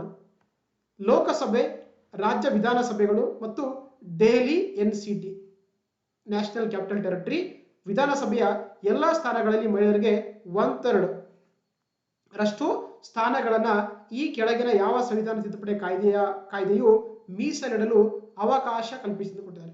Which of the following constitutional amendment act reserves 1/3 of all seats for women in the Lok Sabha, state assemblies and legislative assembly of the national capital territory of Delhi ಅಂತ ಕೇಳ್ತಾರೆ. ನಿಮಗೆಲ್ಲ ಗೊತ್ತಿರುತ್ತೆ, recent ಆಗಿ ಒಂದು bill ಬಂತು, ಒಂದು act pass ಮಾಡ್ತಾ ಹೋಗ್ತಾರೆ, ಅದನ್ನು ನಾವು ನಾರಿ ಶಕ್ತಿ ವಂದನ ಅಂತ ಕರೀತಾರೆ ಅಲ್ವಾ. ಅದ್ರ ಮುಖಾಂತರ ಏನ್ ಮಾಡಿದ್ದಾರೆ, ಆಕ್ಚುಲಿ ಮಹಿಳೆಯರಿಗೆ 1/3 ರಿಸರ್ವೇಶನ್ ಕೊಡ್ತಾ ಇದ್ದಾರೆ. ಅದರಲ್ಲಿ ಲೋಕಸಭೆ, ರಾಜ್ಯ ವಿಧಾನಸಭೆಗಳು ಮತ್ತೆ ಡೆಲ್ಲಿಯ ಒಂದು NCT ಲೆಜಿಸ್ಲೇಟಿವ್ ಅಸೆಂಬ್ಲಿ. ಹಾಗಾಗಿ ಅದು ಯಾವ್ದಂತಂದ್ರೆ ಅದು 106ನೇ ಸಂವಿಧಾನ ತಿದ್ದುಪಡಿ ಕಾಯ್ದೆ 2023 ಆಗಿದೆ. ಓಕೆನಾ? ಈ ಬಿಲ್ಗೆ ವುಮೆನ್ ರಿಸರ್ವೇಶನ್ ಬಿಲ್ ಅಥವಾ ನಾರಿ ಶಕ್ತಿ ವಂದನಾ ಒಂದು ಬಿಲ್ ಮಸೂದೆ ಅಂತ ಕರೀತಾರೆ. ಸೊ ಹಾಗಾಗಿ option 3 is the right answer ಆಗುತ್ತೆ. ಅದು 106 constitutional amendment act of the 2023 ಆಗಿದೆ. ನೋಡಿ ಇವೆಲ್ಲ ಅಮೆಂಡ್ಮೆಂಟ್ ಕೂಡ ನಿಮಗೆ ಎಕ್ಸಾಮ್ ಪಾಯಿಂಟ್ ಆಫ್ ತುಂಬಾ ಇಂಪಾರ್ಟೆಂಟ್ ಆಗುತ್ತೆ. ನೋಡ್ತಾಗೋಣ. ನೋಡಿ 99ನೇ ತಿದ್ದುಪಡಿ ಇದೆಯಲ್ಲ, ಓಕೆ, ಇದೇನಾಗುತ್ತೆ ನೋಡಿ, ಇದು ನ್ಯಾಷನಲ್ ಜುಡಿಷಿಯಲ್ ಅಪಾಯಿಂಟ್ಮೆಂಟ್ ಕಮಿಷನ್ ಅಂತ ಕರೀತಾರೆ. ಅಂದ್ರೆ ನಮ್ಮ ದೇಶದಲ್ಲಿ ಸುಪ್ರೀಂ ಕೋರ್ಟ್ ಮತ್ತು ಹೈಕೋರ್ಟ್ ನ್ಯಾಯಮೂರ್ತಿಗಳನ್ನ ನೇಮಕ ಮಾಡ್ಕೊಳ್ಳಕ್ಕೆ, ಟ್ರಾನ್ಸ್ಫರ್ ಮಾಡ್ಕೊಳ್ಳಕ್ಕೆ ಒಂದು ಕಾಯ್ದೆ ಮಾಡ್ತಾ ಹೋಗ್ತಾರೆ. ಅದು ಸೊ ಅದನ್ನ NJAC ಅಂತ ಕರೀತಾರೆ. ಅಂದ್ರೆ ನ್ಯಾಷನಲ್ ಜುಡಿಷಿಯಲ್ ಅಪಾಯಿಂಟ್ಮೆಂಟ್ ಕಮಿಷನ್ ಕರೀತಾರೆ. ಬಟ್ ಫೈನಲ್ ಆಗಿ ಇದು ಸುಪ್ರೀಂ ಕೋರ್ಟ್ ಆಫ್ ಇಂಡಿಯಾನ ರಿಜೆಕ್ಟ್ ಮಾಡ್ತಾ ಹೋಗುತ್ತೆ. ಅದೇ ರೀತಿ 100ನೇ ತಿದ್ದುಪಡಿ ಇದೆಯಲ್ಲ, ಇದೇನಂತಂದ್ರೆ ಆಕ್ಚುಲಿ ಬಾಂಗ್ಲಾದೇಶ್ ಮತ್ತೆ ಭಾರತ ಮಧ್ಯೆ ಏನಂದ್ರೆ ಆಕ್ಚುಲಿ ಭೂ ಪ್ರದೇಶಗಳ ಒಂದು ಎಕ್ಸ್ಚೇಂಜ್ ಮಾಡ್ಕೊಳ್ಳೋಕಿರುವಂತಹ ಒಂದು ಅಮೆಂಡ್ಮೆಂಟ್ ಅಂತಂದ್ರೆ ಅದು 100ನೇ ಸಂವಿಧಾನ ತಿದ್ದುಪಡಿ ಕಾಯ್ದೆ 2015ರಲ್ಲಿ. ಅದೇ ರೀತಿ 101ನೇ ಸಂವಿಧಾನ ತಿದ್ದುಪಡಿ ಇದೆಯಲ್ಲ, ಇದು ಸರಕು ಮತ್ತು ಸೇವಾ ತೆರಿಗೆ ಸಂಬಂಧಪಟ್ಟಂತ ಒಂದೇನಾಗಿದೆ. ಸೊ ಇದಕ್ಕೆ ಕಾನ್ಸ್ಟಿಟ್ಯೂಷನಲ್ ಸ್ಟೇಟಸ್ ಕೊಡ್ತಾ ಹೋಗುತ್ತೆ. ಸೊ ಗೊತ್ತಿರಬೇಕು. ಅದೇ ರೀತಿ ಆರ್ಟಿಕಲ್ 279A ಇದೆಯಲ್ಲ, ಇದರ ಪ್ರಕಾರ ಸೊ ನಮ್ಮ ದೇಶದಲ್ಲಿ ಈ GST ಕೌನ್ಸಿಲ್ ಅಥವಾ ಸರಕು ಮತ್ತು ಸೇವಾ ತೆರಿಗೆ ಮಾಡ್ಕೊಳ್ಳಕ್ಕೆ ಅವಕಾಶ ಕೊಡ್ತಾ ಹೋಗುತ್ತೆ. ಅದೇ ರೀತಿ 102ನೇ ಸಂವಿಧಾನ ತಿದ್ದುಪಡಿ ಕಾಯ್ದೆ ಇದೆಯಲ್ಲ, ಇದೇನಾಗುತ್ತೆ ಆಕ್ಚುಲಿ ರಾಷ್ಟ್ರೀಯ ಹಿಂದುಳಿದವರ ಆಯೋಗಕ್ಕೆ ಏನಂತಂದ್ರೆ ಸಾಂವಿಧಾನಿಕ ಸ್ಥಾನ ಕೊಡ್ತಾ ಹೋಗುತ್ತೆ. ಅಂಡ್ ಆರ್ಟಿಕಲ್ 338B ಅಲ್ಲಿ ಕೂಡ ಆಡ್ ಮಾಡ್ತಾ ಹೋಗ್ತಾರೆ. ಅದೇ ರೀತಿ 103ನೇ ಸಂವಿಧಾನ ತಿದ್ದುಪಡಿ ಕಾಯ್ದೆ ಇದೆಯಲ್ಲ, ಇದರ ಮುಖಾಂತರ ಏನ್ ಮಾಡ್ತಾರೆ ಅಂದ್ರೆ ಯಾರೆಲ್ಲ ನಮ್ಮ ದೇಶದಲ್ಲಿ ಆರ್ಥಿಕವಾಗಿ ಹಿಂದುಳಿದಿರ್ತಾರೆ, EWS ಆಗಿರುತ್ತೆ, ಎಕನಾಮಿಕಲ್ ವೀಕರ್ ಸೆಕ್ಷನ್ ಆಗಿರ್ತಾರೆ, ಅವ್ರಿಗೆ ಏನ್ ಮಾಡಿದ್ದಾರೆ 10% ರಿಸರ್ವೇಶನ್ ಕೊಟ್ಟಿದ್ದಾರೆ. ಯಾವುದರಲ್ಲಿ? ಎಜುಕೇಶನ್ ಮತ್ತೆ ಪಬ್ಲಿಕ್ ಎಂಪ್ಲಾಯ್ಮೆಂಟ್ ಗಳಲ್ಲಿ, ಅಂದ್ರೆ ಶಿಕ್ಷಣ ಮತ್ತು ಸಾರ್ವಜನಿಕ ಉದ್ಯೋಗದಲ್ಲಿ. ಅದೇ ರೀತಿ 104ನೇ ತಿದ್ದುಪಡಿ ಇದೆಯಲ್ಲ, ಇದೇನ್ ಹೇಳ್ತದೆ ನೋಡಿ ಆಕ್ಚುಲಿ. ಸೊ ಲೋಕಸಭೆಯಲ್ಲಿ ಮತ್ತೆ ರಾಜ್ಯ ವಿಧಾನಸಭೆಯಲ್ಲಿ ಏನ್ ಮಾಡ್ತಾ ಇದ್ರೆ ಪರಿಶಿಷ್ಟ ಜಾತಿ ಮತ್ತು ಪರಿಶಿಷ್ಟ ಪಂಗಡದ ಅಭ್ಯರ್ಥಿಗಳಿಗೆ ಅಂತ ಆಕ್ಚುಲಿ 10 ವರ್ಷಗಳ ಕಾಲ ಮೀಸಲಾತಿಯನ್ನ ಮುಂದುವರಿಸಿದ್ದಾರೆ. ಜೊತೆಗೆ ಆಂಗ್ಲೋ ಇಂಡಿಯನ್ ಸಮುದಾಯದ ಒಂದು ಮೀಸಲಾತಿಯನ್ನು ಕೂಡ ಇಲ್ಲಿ ಏನ್ ಮಾಡಿದ್ದಾರೆ, ಇಲ್ಲಿ ಅಬಲ್ಯೂಷನ್ ಮಾಡಿದ್ದಾರೆ ಅಥವಾ ತೆಗೆದು ಹಾಕಿದ್ದಾರೆ. ಯಾವುದರ ಮುಖಾಂತರ? ಅದು 104ನೇ ಸಂವಿಧಾನ ತಿದ್ದುಪಡಿ ಕಾಯ್ದೆ ಅಂತ ಗೊತ್ತಿರಬೇಕು. ಅದೇ ರೀತಿ 105 ಇದೆಯಲ್ಲ, ಇದೇನಂದ್ರೆ ಆಕ್ಚುಲಿ ಸ್ಟೇಟ್ಗೆ ಏನಂದ್ರೆ OBCಗಳ ಐಡೆಂಟಿಫೈ ಒಂದು ಪವರ್ಸ್ ಅನ್ನು ಮತ್ತೆ ರಿಜಿಸ್ಟರ್ ಮಾಡಿದ್ದಾರೆ. ಅದು 105ನೇ ತಿದ್ದುಪಡಿ ಆಗಿದೆ. ಅದೇ ರೀತಿ 106 ಬಂದಾಗ ಏನಂತಂದ್ರೆ ಆಕ್ಚುಲಿ ಮಹಿಳೆಯರಿಗೆ ಸೊ ಮೀಸಲಾತಿ ಕೊಡ್ತಾ ಹೋಗ್ತಾರೆ. ಅದನ್ನ ನಾವು ನಾರಿ ಶಕ್ತಿ ವಂದನಾ ಅಧಿನಿಯಮ ಅಂತ ಕರೀತಾರೆ. ಇಂಗ್ಲಿಷ್ ನಲ್ಲಿ ವುಮೆನ್ ರಿಸರ್ವೇಶನ್ ಬಿಲ್ ಅಂತ ಕರೀತಾರೆ. ನೋಡಿ ನಮಗೆ ಇದು 106 ಆಗಿದೆ, 2023 ಬಂದಿರೋದು. ಸೊ ಜೊತೆಗೆ ಏನಂದ್ರೆ ಇದು ಕೇವಲ ಲೋಕಸಭೆಯಲ್ಲಿ, ಸ್ಟೇಟ್ ಲೆಜಿಸ್ಲೇಟಿವ್ ಅಸೆಂಬ್ಲಿ ಮಾತ್ರ ಕೊಡ್ತಾ ಹೋಗುತ್ತೆ. ಗೊತ್ತಿರಬೇಕು ನಿಮಗೆ. ಯಾವುದೇ ರೀತಿಯ ರಾಜ್ಯಸಭೆಯಲ್ಲಿ ಇಲ್ಲ. ಓಕೆನಾ? ಸೊ ಗೊತ್ತಿರಬೇಕು. ಅದೇ ರೀತಿ ಲೆಜಿಸ್ಲೇಟಿವ್ ಕೌನ್ಸಿಲ್ ಯಾವುದೇ ರೀತಿಯ ರಿಸರ್ವೇಶನ್ ಇಲ್ಲ, ಗೊತ್ತಿರಬೇಕು ನಿಮಗೆ. ಓಕೆನಾ? ಜೊತೆಗೆ ಯಾವಾಗ ಅಂತ ಹೇಳ್ತಾರೆ, ಇದು 15 ವರ್ಷ ಮಾತ್ರ ಇದು ಏನಂದ್ರೆ ಕಂಟಿನ್ಯೂ ಆಗಿರುತ್ತೆ ಅಂತ ಹೇಳ್ತಾರೆ. ಜೊತೆಗೆ ಯಾವಾಗ ನಮ್ಮ ದೇಶದಲ್ಲಿ ಈ ಒಂದು ಕಾಯ್ದೆ ಜಾರಿಗೆ ಬಂದ ನಂತರ ಏನು ಫಸ್ಟ್ ಸೆನ್ಸಸ್ ಮೊದಲ ಗಣತಿ ಆಗುತ್ತೆ, ಜೊತೆಗೆ ಅದರ ನಂತರ ಡಿಲಿಮಿಟೇಷನ್ ಆಗುತ್ತೆ. ಆವಾಗ ಏನಾಗುತ್ತೆ, ಈ ಒಂದು ಮಸೂದೆ ಅಥವಾ ಈ ಒಂದು ಕಾಯ್ದೆ ನಮ್ಮ ದೇಶದಲ್ಲಿ ಜಾರಿಗೆ ಬರ್ತದೆ. ಸೊ ಪ್ರಸ್ತುತವಾಗಿ ಬರೀ ನಮ್ಮ ದೇಶದಲ್ಲಿ ಓನ್ಲಿ ಈ ಪಂಚಾಯತ್ ರಾಜ್ ಇನ್ಸ್ಟಿಟ್ಯೂಷನ್ ಮಾತ್ರ ಏನ್ ಮಾಡಿದ್ದಾರೆ ಅಂದ್ರೆ ಮಹಿಳೆಯರಿಗೆ ರಿಸರ್ವೇಶನ್ ಕೊಟ್ಟಿದ್ದಾರೆ. ಬೇರೆ ಯಾವುದರಲ್ಲಿ ಕೂಡ ರಿಸರ್ವೇಶನ್ ಇಲ್ಲ ಅಂತ ನಮಗೆ ಗೊತ್ತಿರಬೇಕಾಗುತ್ತೆ. ಓಕೆನಾ? ಸೊ ಹಾಗಾಗಿ option 3 is the right answer. Next ನೋಡ್ತಾವಣ. ನೋಡಿ ಇಲ್ಲಿ ನಮಗೆ ಕೆಲವೊಂದು ಕಡೆ ಆರ್ಟಿಕಲ್ಸ್ ಕೊಟ್ಟಿದ್ದಾರೆ, ಇನ್ನೊಂದು ಕಡೆ ಇದು ವಿಶೇಷವಾಗಿ ಅಂದ್ರೆ ಫಂಡಮೆಂಟಲ್ ರೈಟ್ಸ್ ಅಂತ ಮೂಲಭೂತ ಹಕ್ಕುಗಳ ಸಂಬಂಧಪಟ್ಟ ಒಂದು ಮ್ಯಾಚ್ ಆಫ್ ದಿ ಫಾಲೋಯಿಂಗ್ ಕೊಟ್ಟಿದ್ದಾರೆ. ಸೊ ಆರ್ಟಿಕಲ್ 14 ಇದೆ, 21 ಇದೆ, 24 ಇದೆ, 30 ಇದೆ ಅಲ್ವಾ. ನೋಡಿ ಆರ್ಟಿಕಲ್ 14 14ನೇ ಇದೆಯಲ್ಲ, ಇದೇನಂತೆ ಕಾನೂನು ಮುಂದೆ ಸಮಾನತೆ, equality before law, equal protection of law ಅಂತ ಹೇಳುತ್ತೆ. ಸೊ ಹಾಗಾಗಿ ಫಸ್ಟ್ ಒಂದು ಹೊಂದಾಣಿಕೆ ಸರಿಯಾಗಿದೆ. ಓಕೆನಾ? ಅದೇ ರೀತಿ ನೋಡಿ ಆರ್ಟಿಕಲ್ 21 ಇದೆಯಲ್ಲ, 21 ಇದೆ ನೋಡಿ, right to life and personal liberty ಬಗ್ಗೆ ಹೇಳಿಕೊಡುತ್ತೆ. ಇಲ್ಲಿ ಏನು ಕೊಟ್ಟಿದ್ದಾರೆ, ಬಿರುದುಗಳ ರದ್ದತಿ ಕೊಟ್ಟಿದ್ದಾರೆ, ಅಂದ್ರೆ ಅಬಲ್ಯೂಷನ್ ಆಫ್ ಟೈಟಲ್ ಅಂತ ಕೊಟ್ಟಿದ್ದಾರೆ. ಇದು ಆರ್ಟಿಕಲ್ ಬಂದು ಆರ್ಟಿಕಲ್ 18 ಆಗಿದೆ. ಸೊ ಹಾಗಾಗಿ ಎರಡನೇ ಹೇಳಿಕೆ ತಪ್ಪಾಗಿ ಹೊಂದಾಣಿಕೆ ಆಗಿದೆ. ಮೂರನೇ ನೋಡಿ 24ನೇ ವಿಧಿ ಇದೆಯಲ್ಲ ಇದೇನ್ ಹೇಳುತ್ತೆ? ಸೊ ಬಾಲ ಕಾರ್ಮಿಕ ನಿಷೇಧ ಅಲ್ವಾ, ಅಬಲ್ಯೂಷನ್ ಆಫ್ ದಿ ಚೈಲ್ಡ್ ಲೇಬರ್ ಹೇಳುತ್ತೆ 24. ಸೊ ಇಲ್ಲಿ ಏನು ಕೊಟ್ಟಿದೆ ನೋಡಿ, ಅಸ್ಪೃಶ್ಯತೆ ರದ್ದತಿ ಬಂದೇನಂದ್ರೆ ನಮ್ಗೆ ಏನಂತ ಕರಿತೀವಿ ಅನ್ಟಚಬಿಲಿಟಿ ಇದೆಯಲ್ಲ ಅದು ಆರ್ಟಿಕಲ್ 17 ಕೊಟ್ಟು ಆಗುತ್ತೆ. ಸೊ ಹಾಗಾಗಿ 3ನೇ ಸಿ ಒಂದನೇ ಕೂಡ ತಪ್ಪಾಗಿದೆ. ಅದೇ ರೀತಿ 30ನೇ ವಿಧಿ ಇದೆಯಲ್ಲ ಇದೇನು ಹೇಳ್ತಿದ್ರೆ ಆಕ್ಚುಲಿ ನಮ್ಮ ದೇಶದಲ್ಲಿರುವಂತಹ ಒಂದು ಮೈನಾರಿಟೀಸ್, ರಿಲಿಜಿಯಸ್ ಮತ್ತೆ ಲಿಂಗ್ವಿಸ್ಟಿಕ್ ಮೈನಾರಿಟೀಸ್ ಏನ್ ಮಾಡ್ಬೋದು, ಅವರು ಒಂದು ಎಜುಕೇಶನಲ್ ಇನ್ಸ್ಟಿಟ್ಯೂಷನ್ಗಳನ್ನ ತೆರಿಬಹುದು. ಸೊ ಆ ಆರ್ಟಿಕಲ್ ಇದಂದ್ರೆ ಧಾರ್ಮಿಕ ಸ್ವಾತಂತ್ರ್ಯ ಕಂಡುಕೊಟ್ಟಿರಲ್ಲ, ಇದೊಂದು ಆರ್ಟಿಕಲ್ 25 ಇಂದ 28 ಬರುತ್ತೆ. ಹಾಗಾಗಿ ಸೊ ಡಿ ಕೂಡ ತಪ್ಪಾದ ಹೊಂದಾಣಿಕೆ ಆಗಿದೆ. ಇಲ್ಲಿ ನಮಗೆ ಎ ಮಾತ್ರ ಸರಿಯಾಗುತ್ತೆ. ಹಾಗಾಗಿ ಆಪ್ಷನ್ 1 ಮಾತ್ರ, ಎ ಮಾತ್ರ is the right answer. Okay, option 1 is the right answer ಆಗುತ್ತೆ. Okay, yes. ನೆಕ್ಸ್ಟ್ ನೋಡ್ತಾ ಹೋಗೋಣ. ಈ ಕೆಳಗಿನ ಯಾವ ಆಯೋಗವು ಶಾಶ್ವತ ಅಂತಾರಾಜ್ಯ ಮಂಡಳಿಯ ರಚನೆಯನ್ನ ಶಿಫಾರಸು ಮಾಡಿದೆ ಅಂತ ಕೇಳ್ತಾರೆ. Which of the following commission has recommended the constitution of a permanent interstate council ಅಂತಂದ್ರೆ ಅದು ಯಾವುದಂದ್ರೆ ಏನು ನಮ್ಮ ದೇಶದಲ್ಲಿ ಬರುವಂತಹ ಒಂದು ವೆರಿ ಇಂಪಾರ್ಟೆಂಟ್ ಆಗಿರುವಂತಹ ಆಯೋಗ ಅಂತಂದ್ರೆ ಅದು ಸರ್ಕಾರಿ ಆಯೋಗ ಅಂತ ಬರುತ್ತೆ. ಓಕೆ, ಸರ್ಕಾರಿ ಆಯೋಗ ಏನ್ ಮಾಡ್ತದೆ ಆಕ್ಚುಲಿ ನಮ್ಮ ದೇಶದಲ್ಲಿ ಒಂದು ಪರ್ಮನೆಂಟ್ ಆಗಿರುವಂತಹ ಅಂತಾರಾಜ್ಯ ಮಂಡಳಿ ರಚನೆ ಮಾಡ್ಬೇಕಂತ ಏನ್ ಮಾಡುತ್ತೆ, ಒಂದು ಸರ್ಕಾರಕ್ಕೆ ಶಿಫಾರಸು ಕೊಡುತ್ತೆ. ಸೊ ಅದರಲ್ಲಿ ಏನ್ ಮಾಡ್ತಾರೆ ರಾಷ್ಟ್ರಪತಿಯವರು ನಮ್ಮ ದೇಶದಲ್ಲಿ ಅಂಡರ್ ಆರ್ಟಿಕಲ್ 263 ಅಂತಂದ್ರೆ ಒಂದು ಇಂಟರ್ ಸ್ಟೇಟ್ ಕೌನ್ಸಿಲ್ ರಚನೆ ಮಾಡ್ತಾರೆ. ಇದರ ಅಧ್ಯಕ್ಷರಾಗಿರ್ತಾರೆ ನಮ್ಮ ದೇಶದ ಪ್ರಧಾನಮಂತ್ರಿಗಳು. ಓಕೆನಾ. ಸೊ ಹಾಗಾಗಿ option 1 is the right answer ಆಗುತ್ತೆ. ಅದು ಸರ್ಕಾರಿಯ ಆಯೋಗ ಅಥವಾ ಸರ್ಕಾರಿಯ ಕಮಿಷನ್ ಆಗಿದೆ. ನೋಡ್ತಾ ಹೋಗೋಣ ಬೇರೆ ಕಮಿಷನ್ ಬಗ್ಗೆ. ಈ ಸರ್ಕಾರಿ ಆಯೋಗ ಇದೆಯಲ್ಲ ಇದನ್ನ 1983 ರಚನೆ ಮಾಡ್ತಾರೆ. ಇದೇನ್ ಹೇಳ್ತಿದ್ದೊಂದು ಇದು ವಿಶೇಷವಾಗಿ ಕೇಂದ್ರ ಮತ್ತು ರಾಜ್ಯಗಳ ಸಂಬಂಧಗಳಿಗೆ ಸಂಬಂಧಪಟ್ಟ ಒಂದು ಆಯೋಗ ಆಗಿರುತ್ತೆ. ಇವ್ರು ಏನ್ ಹೇಳ್ತಾರೆ ಅಂದ್ರೆ ಒಂದು ಪರ್ಮನೆಂಟ್ ಆಗಿ ಇಂಟರ್ ಸ್ಟೇಟ್ ಕೌನ್ಸಿಲ್ ಅನ್ನ ರಚನೆ ಮಾಡ್ಕೊಂಡೇನಂದ್ರೆ ಈ ರಾಜ್ಯ ಮತ್ತು ಕೇಂದ್ರಗಳ ಮಧ್ಯೆ ಸಂಬಂಧಗಳನ್ನ ಗಟ್ಟಿಗೊಳಿಸಕ್ಕೆ ಸಾಧ್ಯ ಆಗುತ್ತೆ ಅಂತ ಹೇಳ್ತಾರೆ. ಹಾಗಾಗಿ ಏನ್ ಮಾಡ್ತಾರೆ ರಾಷ್ಟ್ರಪತಿಯವರು ಅಂಡರ್ ಆರ್ಟಿಕಲ್ 243 ನಮ್ಮ ದೇಶದಲ್ಲಿ ಒಂದು ಇಂಟರ್ ಸ್ಟೇಟ್ ಕೌನ್ಸಿಲ್ ರಚನೆ ಮಾಡ್ತಾರೆ. ಇದರ ಅಧ್ಯಕ್ಷರಾಗಿರ್ತಾರೆ ನಮ್ಮ ದೇಶದ ಪ್ರಧಾನಮಂತ್ರಿಗಳು. ಓಕೆನಾ. ಅದೇ ರೀತಿ ಪುಂಚಿ ಕಮಿಷನ್ ಬರುತ್ತೆ 2007 ಇದು ಕೂಡ ಕೇಂದ್ರ ಮತ್ತು ರಾಜ್ಯಗಳ ಸಂಬಂಧಗಳಿಗೆ ಸಂಬಂಧಪಟ್ಟಂತ ಒಂದು ಕಮಿಟಿ ಆಗಿದೆ, ಸಮಿತಿಯಾಗಿ ಆಯೋಗ ಆಗಿದೆ. ಅದೇ ರೀತಿ ಶಾ ಕಮಿಷನ್ ಬರುತ್ತೆ 1966 ಸೊ ಇದೇನಂದ್ರೆ 76 ಇದು ಏನಂದ್ರೆ ಎಮರ್ಜೆನ್ಸಿ ಬಂದಿರುವಂತಹ ಒಂದು ಏನಂದ್ರೆ ಕಮಿಷನ್ ಆಗಿರುತ್ತೆ. ಅದೇ ರೀತಿ national committee on reviewing of the Indian constitution ಬರುತ್ತೆ. ಇದರ ಅಧ್ಯಕ್ಷರಾಗಿರ್ತಾರೆ ವೆಂಕಟಾಚಲಯ್ಯನವರು. ಇವರು ನಮ್ಮ ಸಂವಿಧಾನದ ಬಗ್ಗೆ ಅಂದ್ರೆ ಕೆಲವೊಂದು ವಿಮರ್ಶೆ ಅಂದ್ರೆ ರಿವ್ಯೂ ಮಾಡಕ್ಕೆ ಕಮಿಟಿ ಮಾಡಿರ್ತಾರೆ. ಯಾವಾಗ 2000 ಸೊ ದಟ್ ಈಸ್ ಕಾಲ್ಡ್ ಅದಾಗುತ್ತೆ. ಸೊ ಹಾಗಾಗಿ ನಮಗೆ option 1 is the right answer. Okay, yes. Next ನೋಡ್ತಾ ಹೋಗೋಣ. Match list 1 and list 2. Actually ಒಂದ್ ಕಡೆ ನಮಗೆ ರಾಜ್ಯ ಕೊಟ್ಟಿದ್ದಾರೆ, ಇನ್ನೊಂದು ಕಡೆ ಆ ರಾಜ್ಯಗಳಲ್ಲಿ ಪ್ರತಿನಿಧಿಸುವಂತ ರಾಜ್ಯಸಭಾ ಸದಸ್ಯರ ಸಂಖ್ಯೆ ಕೊಟ್ಟಿದ್ದಾರೆ. ಓಕೆನಾ. ನೋಡಿ ಒಂದ್ ಕಡೆ ಮಹಾರಾಷ್ಟ್ರ ಇದೆ, ಕರ್ನಾಟಕ ಇದೆ, ಬಿಹಾರ್ ಇದೆ, ತಮಿಳುನಾಡು ಇದೆ. 16, 18, 19, 22 ಇದೆ. ಹೌದಾ. ನೋಡಿ ಕರ್ನಾಟಕ ನಮ್ಗೆ ಗೊತ್ತಲ್ವಾ, ಕರ್ನಾಟಕದಿಂದ ರಾಜ್ಯಸಭೆಗೆ 12 ಜನ ಏನಂದ್ರೆ ಆಕ್ಚುಲಿ ಅವರು ಆಯ್ಕೆಯಾಗಿ ಹೋಗ್ತಾರೆ. ಹೌದಾ. ನೋಡಿ A4 ಇಲ್ಲಿದೆ ನೋಡಿ, A4 ಅಂದ್ರೆ ಸಾರಿ B4 ಇಲ್ಲಿದೆ ನೋಡಿ, B4 ಅಂದ್ರೆ ನಮಗೆ ಆಕ್ಚುಲಿ ಇಲ್ಲಿದೆ. ಸೊ ಇಲ್ಲಿದೆ, ಹಾಗಾಗಿ ನಮಗೆ A ಎಲಿಮಿನೇಷನ್ ಆಗುತ್ತೆ, C ಎಲಿಮಿನೇಷನ್ ಆಗುತ್ತೆ. ಅದೇ ರೀತಿ ಮಹಾರಾಷ್ಟ್ರ ಇದೆಯಲ್ಲ, ಮಹಾರಾಷ್ಟ್ರ ಎಷ್ಟಿದೆ ಗೊತ್ತಾ? ಮಹಾರಾಷ್ಟ್ರದಲ್ಲಿ ಬಂದು ಎಷ್ಟು ಇರ್ತಾರೆ ಅಂದ್ರೆ ಆಕ್ಚುಲಿ ಅಲ್ಲಿ 19 ಜನ ಏನಂದ್ರೆ ರಾಜ್ಯಸಭೆಗೆ ಆಯ್ಕೆ ಆಗ್ತಾರೆ. ಸೊ ಹಾಗಾಗಿ A3 ಆಗುತ್ತೆ. A3 ಅಂದ್ರೆ ಇಲ್ಲಿ ನೋಡಿ ನಮಗೆ, ಎಸ್ A3 ಅಂದ್ರೆ ಇಲ್ಲಿದೆ. ಸೊ B4 C1 ಏನಾಗುತ್ತೆ ನೋಡಿ. ಬಿಹಾರ್ ಎಷ್ಟಿದ್ದಾರೆ, ಬಿಹಾರ್ ಬಂದಾಗ 16 ಜನ ಆಯ್ಕೆ ಆಗ್ತಾರೆ. ಅದೇ ತಮಿಳುನಾಡಿಂದ 18 ಜನ ಏನಾಗುತ್ತೆ ರಾಜ್ಯಸಭೆಗೆ ಆಯ್ಕೆ ಹೋಗ್ತಾರೆ. ಸೊ ಹಾಗಾಗಿ ನಮಗೆ A3 B4 C1 D2 ಆಗುತ್ತೆ. ಸೊ ಹಾಗಾಗಿ option D is the right answer. ಇಲ್ಲಿ ನೋಡಿ ನಿಮಗೆ ತೋರಿಸ್ತೀನಿ, ಚಾರ್ಟ್ ತೋರಿಸ್ತೀನಿ. ಹೌದಾ. ಮಹಾರಾಷ್ಟ್ರದಿಂದ 19 ಜನ ರಾಜ್ಯಸಭೆಗೆ ಆಯ್ಕೆ ಆಗ್ತಾರೆ, ಬಿಹಾರದಿಂದ 16 ಜನ, ತಮಿಳುನಾಡಿಂದ 18 ಜನ, ಅದೇ ರೀತಿ ಕರ್ನಾಟಕದಿಂದ 12 ಜನ. ಅತಿ ಹೆಚ್ಚು ಬಂದಾಗಿಲ್ಲ ಅಂದ್ರೆ ಉತ್ತರ ಪ್ರದೇಶ. ಎಷ್ಟು ಜನ? 31 ಜನ ಅಂದ್ರೆ ಆಕ್ಚುಲಿ ಉತ್ತರ ಪ್ರದೇಶದ ರಾಜ್ಯಸಭೆಗೆ ಸದಸ್ಯರಾಗಿ ಆಯ್ಕೆ ಆಗ್ತಾರೆ. ಓಕೆನಾ. ಸೊ ಹಾಗಾಗಿ option D is the right answer. Next ನೋಡ್ತಾ ಹೋಗೋಣ. ಭಾರತೀಯ ಪ್ರಜೆಗಳ ಮೂಲಭೂತ ಕರ್ತವ್ಯಗಳಿಗೆ ಸಂಬಂಧಪಟ್ಟಂತೆ ಈ ಕೆಳಗಿನ ಹೇಳಿಕೆಗಳನ್ನು ಪರಿಗಣಿಸಿಕೊಂಡಿದ್ದಾರೆ.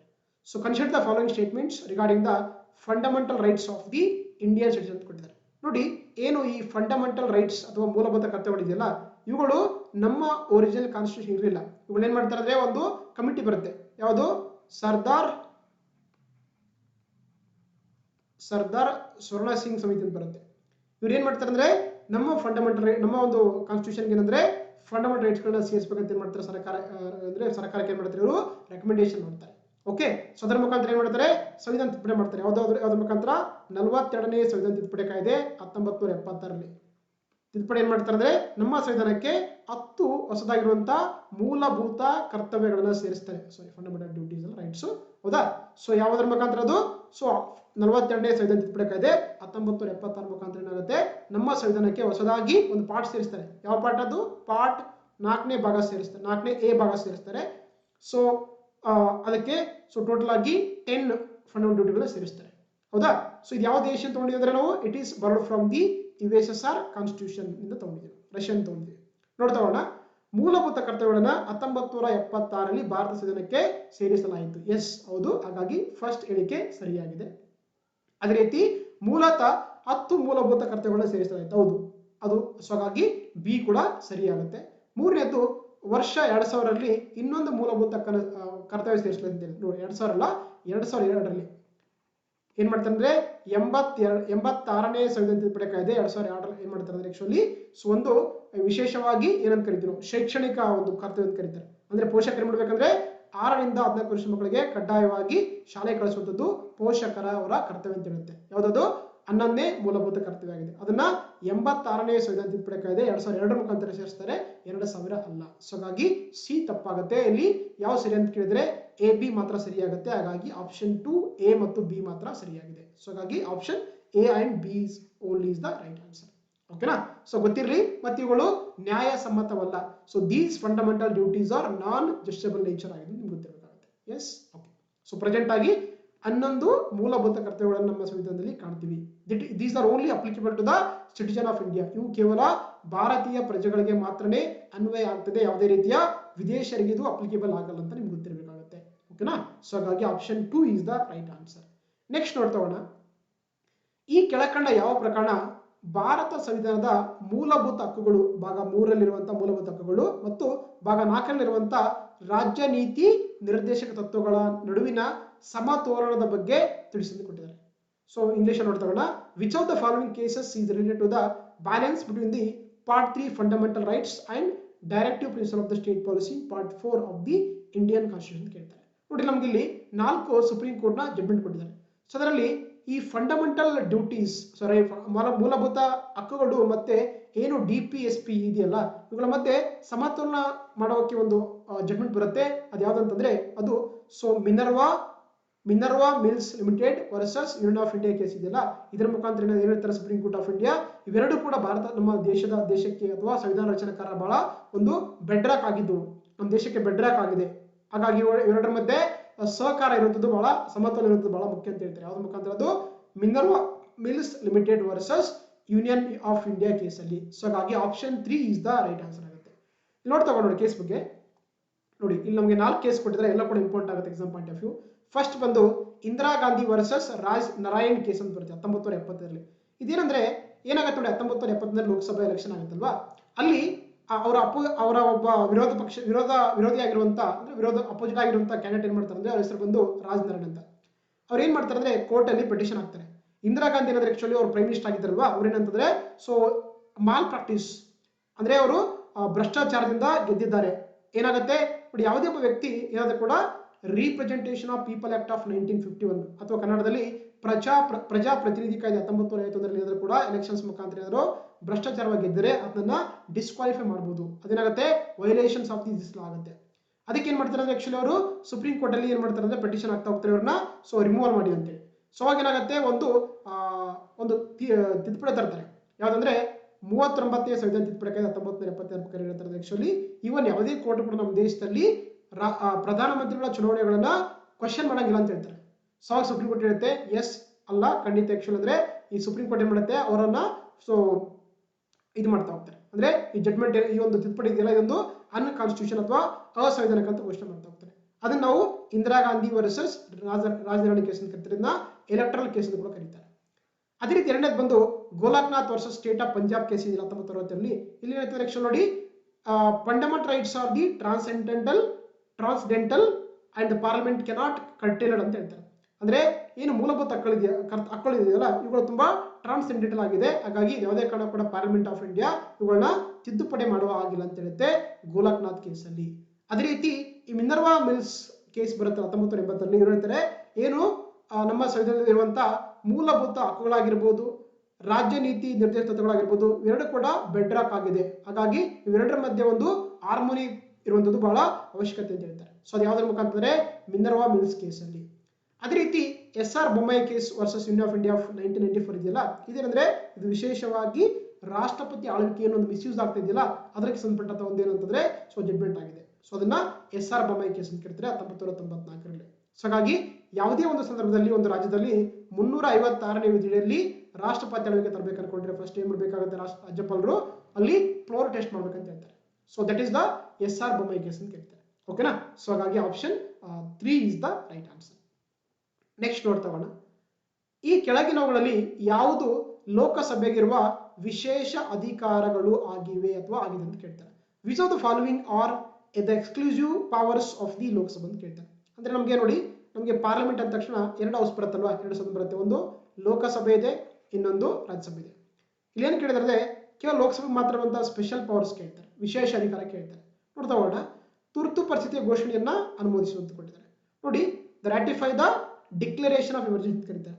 ಅಂದ್ರೆ ಈ ತುರ್ತು ಪರಿಸ್ಥಿತಿಯ ಘೋಷಣೆಯನ್ನ ಏನ್ ಮಾಡಬಹುದು, 2 ಹೌಸ್ಗಳಿಗೆ ಕೂಡ, ರಾಜ್ಯಸಭೆ ಕೂಡ ಅನುಮೋದನೆ ಕೊಡಬೇಕಾಗತ್ತೆ, ಲೋಕಸಭೆ ಕೂಡ ಅನುಮೋದನೆ ಕೊಡಬೇಕಾಗತ್ತೆ. ಇಲ್ಲಿ ಯಾವುದೇ ರೀತಿಯ ಇದು ಲೋಕಸಭೆ ಇರುವಂತಹ ವಿಶೇಷ ಅಧಿಕಾರ ಏನಲ್ಲ. ಸೊ ಹಾಗಾಗಿ ಫಸ್ಟ್ ಹೇಳಿಕೆ ತಪ್ಪಾಗುತ್ತೆ.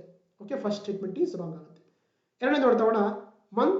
ಮಂತ್ರಿಮಂಡಲದ ವಿರುದ್ಧ ಅವಿಶ್ವಾಸ ಗೊತ್ತುವಳಿ ನಿರ್ಣಯ ಅಂಗೀಕರಿಸುವಂತದ್ದು ಕೊಟ್ಟಿದ್ದಾರೆ. To pass a motion of no confidence against the council of ministers ಅಂತ ಕೊಟ್ಟಿದ್ದಾರೆ. ಎಸ್, ಏನು ನೋ ಕಾನ್ಫಿಡೆನ್ಸ್ ಮೋಷನ್ ಅಥವಾ ಅವಿಶ್ವಾಸ ಗೊತ್ತುವಳಿ ಇದೆಯಲ್ಲ, ಇದನ್ನ ಕೇವಲ ಲೋಕಸಭೆಯಲ್ಲಿ ಮಾತ್ರನೇ ಮಂಡಿಸಬೇಕಾಗತ್ತೆ, ರಾಜ್ಯಸಭೆ ಮಂಡಕ್ಕಾಗಲ್ಲ. ಹಾಗಾಗಿ ಇದೊಂದು exclusive power of the Lok Sabha ಆಗಿದೆ. ಸೊ ಹಾಗಾಗಿ ಎರಡನೇ ಹೇಳಿಕೆ ಸರಿಯಾಗುತ್ತೆ. ಅದೇ ರೀತಿ ಭಾರತ ರಾಷ್ಟ್ರಪತಿಗಳ ವಿರುದ್ಧ ಮಹಾಭಿಯೋಗ ಅಂತ ಕರೀತಾರೆ. ಮಹಾಭಿಯೋಗ ಅಂತಂದ್ರೆ ಅವರನ್ನ ಆ ಹುದ್ದೆಯಿಂದ ತೆಗೆದುಹಾಕುವಂಥದ್ದು.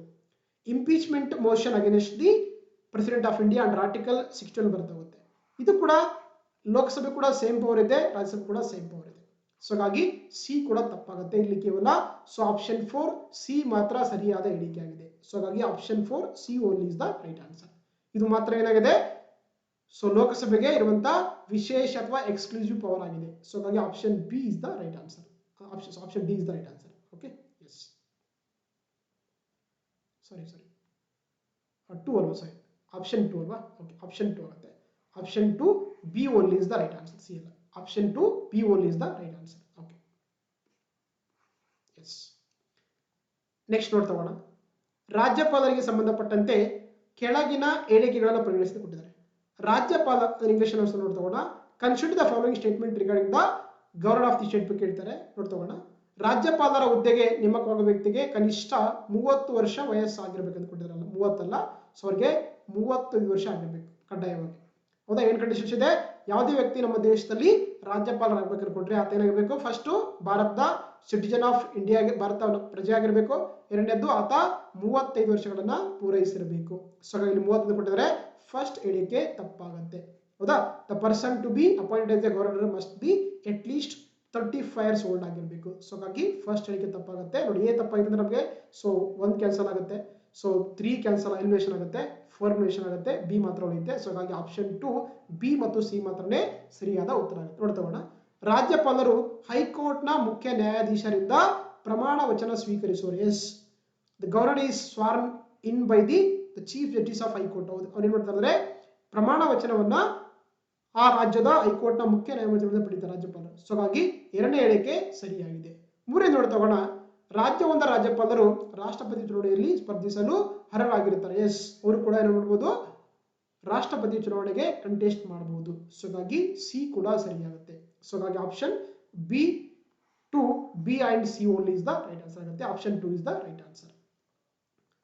ನೆಕ್ಸ್ಟ್ ನೋಡ್ತಗೋಣ. ನೋಡಿ, ಇದು ನಮಗೆ ಗೊತ್ತಿರುವಂತೆ ನಮ್ಮ ಒಂದು ಫಂಡಮೆಂಟಲ್ ರೈಟ್ಸ್ ಅಲ್ಲಿ ಬರುವಂತಹ ವೆರಿ ಇಂಪಾರ್ಟೆಂಟ್ ಆರ್ಟಿಕಲ್ ಅಂತಂದ್ರೆ ಏನಾಗಿದೆ, ಆರ್ಟಿಕಲ್ 32 ಆಗಿದೆ. ಇದರಲ್ಲೇ ಸಂವಿಧಾನಾತ್ಮಕ ಪರಿಹಾರದ ಬಗ್ಗೆ ಕೊಡುತ್ತಲ್ವಾ, ಸಂವಿಧಾನಾತ್ಮಕ ಪರಿಹಾರದ ಹಕ್ಕು, ಇಂಗ್ಲಿಷ್ ನಾವು ರೈಟ್ ಟು ಕಾನ್ಸ್ಟಿಟ್ಯೂಷನ್ ರೆಮಿಡಿ ಅಂತ ಕರೀತಾರೆ.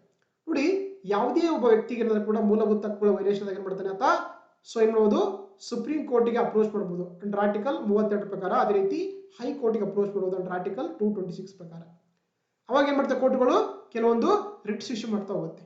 ಈ ರಿಟ್ಸ್ಗಳು ಇದೆಯಲ್ಲ, ಇದನ್ನ ನಾವೇನ್ ಮಾಡಿದೀವಿ, ಬ್ರಿಟಿಷ್ ಕಾನ್ಸ್ಟಿಟ್ಯೂಷನ್ ಬರ ಮಾಡ್ಕೊಂಡಿದ್ದೀವಿ.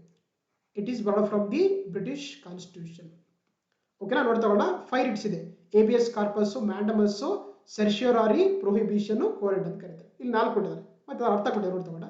ನೋಡಿ, ಏಬಿಯಸ್ ಕಾರ್ಪಸ್ ಅಂತಿದೆಯಲ್ಲ, ಇದರ ಮುಖ್ಯ ಉದ್ದೇಶ ಅಂದ್ರೆ ಯಾವುದೇ ಒಬ್ಬ ವ್ಯಕ್ತಿ ಏನಾದ್ರು ಕೂಡ ಮಿಸ್ ಆಗಿದ್ರೆ ಅದನ್ನ 24/7 ಅಂತಂದ್ರೆ ಆಕ್ಚುಲಿ ಕೋರ್ಟ್ ಮುಂದ್ಗಡೆ ಹಾಜರುಪಡಿಸುವುದು.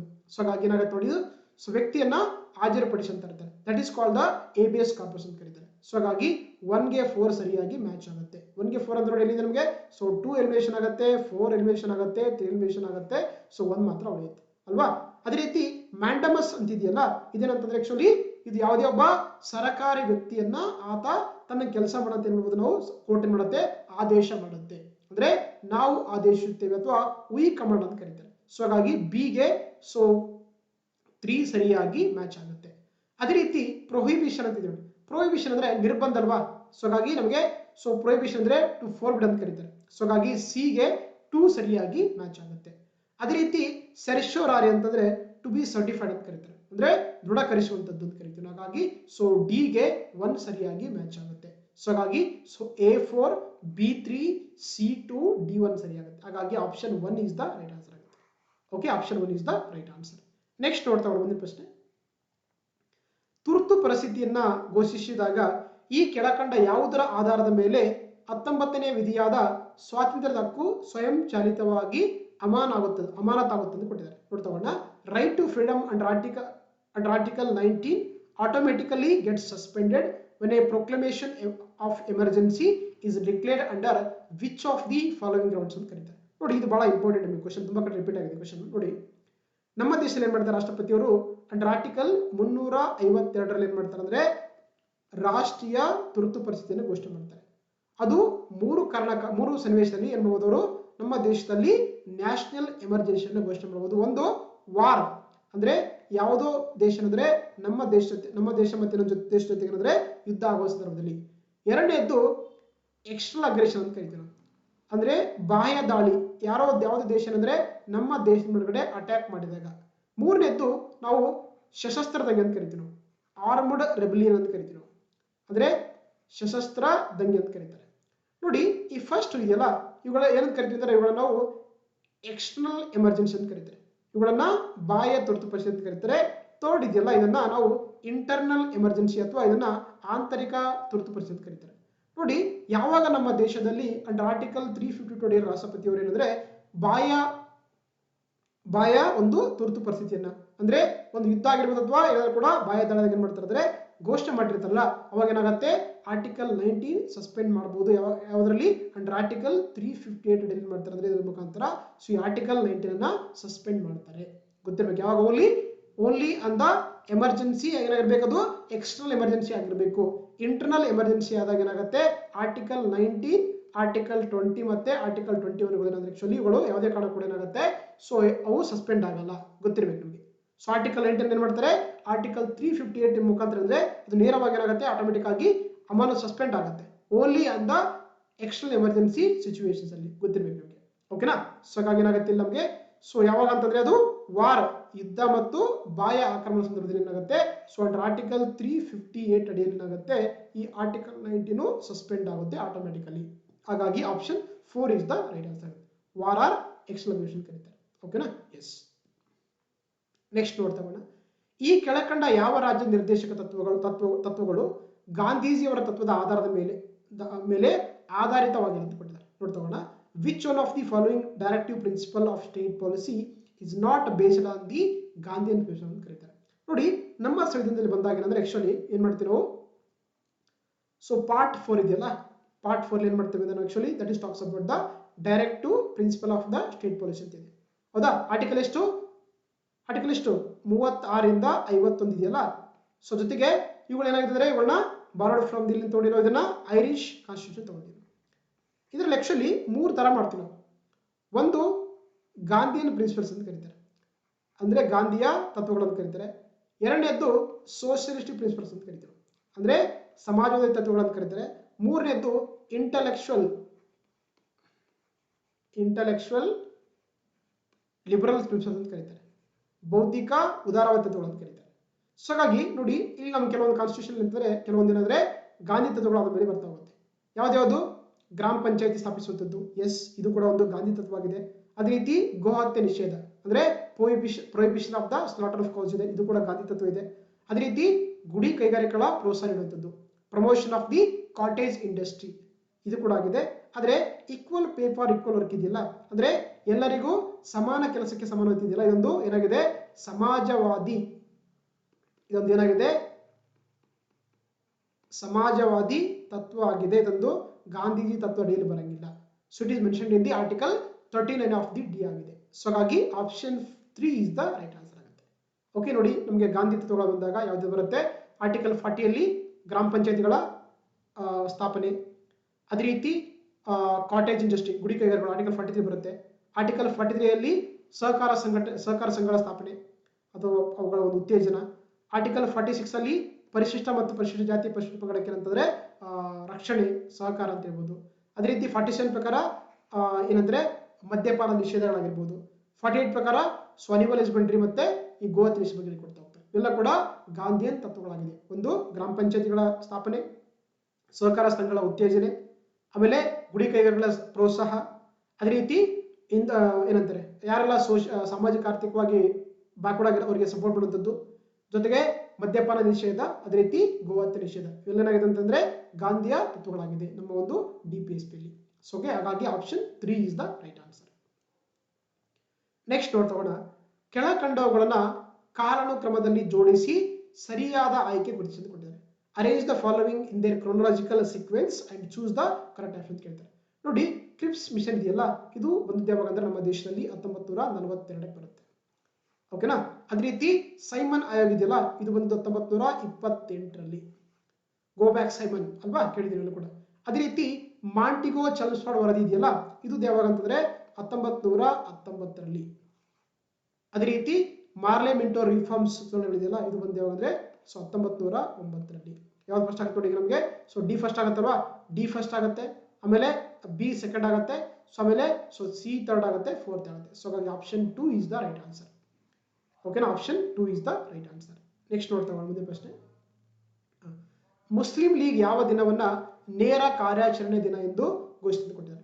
Which day was declared as the direct action day by the Muslim League ಅಂತಂದ್ರೆ ಅದು ಯಾವಾಗ 16 ಆಗಸ್ಟ್ 1946 ಏನ್ ಮಾಡ್ತಾರೆ ಅವರು ನೇರ ಕಾರ್ಯಾಚರಣೆ ದಿನವನ್ನಾಗಿ ಏನಂದ್ರೆ ಏನ್ ಮಾಡುತ್ತೆ ಮುಸ್ಲಿಂ ಲೀಗು ಸೊ ಘೋಷಣೆ ಮಾಡ್ತಾ ಹೋಗ್ತಾರೆ. ಸೊ ಹಾಗಾಗಿ option 2 is the right answer ಆಗುತ್ತೆ. ಅದು 16 ಆಗಸ್ಟ್ 1946 ಅಲ್ಲಿ. ಹಾಗಾಗಿ option 2 is the right answer. Next ನೋಡ್ತಾ ಹೋಗೋಣ, ಮುಂದಿನ ಹೇಳಿಕೆಗಳ ಪರಿಗಣನೆ ಕೊಟ್ಟಿದ್ದಾರೆ. ಕನ್ಸಿಡರ್ ದ ಫಾಲೋವಿಂಗ್ ಸ್ಟೇಟ್ಮೆಂಟ್ ಕೊಟ್ಟಿದ್ದಾರೆ. ನೋಡ್ತಾ ಹೋಗೋಣ. ಫಸ್ಟ್ ಒಂದು, ಸಂವಿಧಾನದ ಪರಮಾಧಿಕಾರದ ತತ್ವವನ್ನ ಎತ್ತಿ ಹಿಡಿಯಲು ನ್ಯಾಯಾಂಗ ವಿಮರ್ಶೆ ಆಗತ್ತೆ ಅಂತ ಕೊಟ್ಟಿದ್ದಾರೆ. ನೋಡಿ ಆಕ್ಚುಲಿ ಕ್ವಶನ್ ಅಂತಂದ್ರೆ ವಿಶೇಷವಾಗಿ ಸೊ ಜುಡಿಷಿಯಲ್ ರಿವ್ಯೂ ಅಂತ ಕರಿತೀವಿ. ಈ ಕ್ವಶನ್ ಸಂಬಂಧಪಟ್ಟಂತೆ ಏನಂತಂದ್ರೆ ಸೊ ಜುಡಿಷಿಯಲ್ ರಿವ್ಯೂ ಅಥವಾ ಕನ್ನಡದಲ್ಲಿ ನ್ಯಾಯಾಂಗ ವಿಮರ್ಶೆ ಇದೆಯಲ್ಲ, ಇದರ ಮುಖ್ಯ ಉದ್ದೇಶದ ಬಗ್ಗೆ ಕೊಟ್ಟಿದ್ದಾರೆ. ಆಕ್ಚುಲಿ ನ್ಯಾಯಾಂಗ ವಿಮರ್ಶೆ ಬಗ್ಗೆ ನೋಡ್ತಾ ಎರಡನೇ ನೋಡಿ, ಸಂಸತ್ತಿನ ಕಾರ್ಯವ್ಯಾಪ್ತಿಯನ್ನು ಬಲಪಡಿಸಲು ನ್ಯಾಯಾಂಗ ವಿಮರ್ಶೆ ಆಗುತ್ತೆ ಅಂತ ಕೊಟ್ಟಿದ್ದಾರೆ. Judicial review is needed to strengthen the jurisdiction of the power ಅಂತ ಕೊಟ್ಟಿದ್ದಾರೆ. ನೋಡಿ ಈ ನ್ಯಾಯಾಂಗ ಒಂದು ವಿಮರ್ಶೆ ಇದೆಯಲ್ಲ, ಇದೇನು ಮಾಡುತ್ತೆ ಆಕ್ಚುಲಿ ಒಂದು ಜುಡಿಷಿಯಲ್ ಪವರ್ನ ಕಟ್ ಮಾಡುತ್ತೆ, ಇದು ಬಲಗೊಳಿಸಲ್ಲ. ಸೊ ಹಾಗಾಗಿ ಬಿ ತಪ್ಪಾಗುತ್ತೆ. ಅಂದ್ರೆ ಅದಕ್ಕೆ ಒಂದು ಸ್ವಲ್ಪ ಕಟ್, ಅದು ಏನಂತ ನಾವು ಜುಡಿಷಿಯಲ್ ಆಕ್ಟಿವಿಸಮ್ ಅಂತ ಕರೀತಾರೆ, ಅದಲ್ವಾ. ಅದೇ ರೀತಿ ಕಾರ್ಯಾಂಗದ ಹಿತಾಸಕ್ತಿಗಳನ್ನು ರಕ್ಷಿಸಲು ನ್ಯಾಯಾಂಗ ವಿಮರ್ಶೆ ಆಗುತ್ತೆ ಅಂತ ಕೊಟ್ಟಿದ್ದಾರೆ. ನೋ, ಇದು ಕೂಡ ಅಲ್ಲ. ಅದೇ ರೀತಿ ಕೇಂದ್ರ ಮತ್ತು ರಾಜ್ಯಗಳ ನಡುವೆ ಶಾಸನೀಯ ಅಧಿಕಾರವನ್ನು ಹಂಚಿಕೆ ಮಾಡಲು ನ್ಯಾಯಾಂಗ ವಿಮರ್ಶೆ ಆಗುತ್ತೆ. ಆಲ್ರೆಡಿ ನಮ್ಮ ಕಾನ್ಸ್ಟಿಟ್ಯೂಷನ್ ಆಫ್ ಇಂಡಿಯಾದಲ್ಲಿ ಮೆನ್ಷನ್ ಮಾಡಿದ್ದಾರೆ, ಹಾಗಾಗಿ ಅಲ್ಲಿ ವಿಮರ್ಶೆ ಅವಶ್ಯಕತೆ ಇಲ್ಲ. ಸೊ ಹಾಗಾಗಿ ಇದು ಕೂಡ ತಪ್ಪಾಗುತ್ತೆ. ಸೊ ಆಪ್ಷನ್ ಎ ಇದೆಯಲ್ಲ, ಸಂವಿಧಾನದ ಪರಮಾಧಿಕಾರದ ತತ್ವವನ್ನು ಎತ್ತಿಡಲು ಮಾಡಬೇಕಾಗುತ್ತೆ, ನಮಗೆ ನ್ಯಾಯಾಂಗ ವಿಮರ್ಶೆ ಅಗತ್ಯವಿದೆ. Judicial review to need the uphold the principle of the supremacy of the constitution. So ಹಾಗಾಗಿ ಎ ಮಾತ್ರ ಸರಿಯಾಗುತ್ತೆ. ನಮಗೆ option 4 is the right answer ಆಗುತ್ತೆ. Option 4 only, A only is the right answer. That is talks about the judicial review ಅಂತ ಕರೀತಾರೆ. Okay, yes. Next ನೋಡ್ತಾ ಹೋಗೋಣ, ಕೆಳಗಿನವುಗಳಲ್ಲಿ ಯಾವುವು ಭಾರತ ಸಂವಿಧಾನದ ಸಂಯುಕ್ತ ವ್ಯವಸ್ಥೆಯ ಲಕ್ಷಣಗಳು ಅಂತ ಕರೀತಾರೆ. ನೋಡಿ ನಮಗೆ ಎರಡು ತರ ಬರುತ್ತಲ್ವಾ, ಒಂದು ಫೆಡರಲ್ ಫೀಚರ್ಸ್ ಅಂತ ಕರಿತೀವಿ ನಮ್ಮ ಕಾನ್ಸ್ಟಿಟ್ಯೂಷನ್,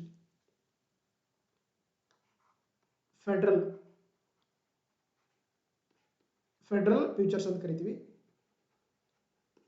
ಇನ್ನೊಂದು ಯುನಿಟರಿ ಫೀಚರ್ಸ್ ಅಂತ ಕರೀತಾರೆ, ಯುನಿಟರಿ ಫೀಚರ್ಸ್ ಅಂತ ಕರೀತಾರೆ.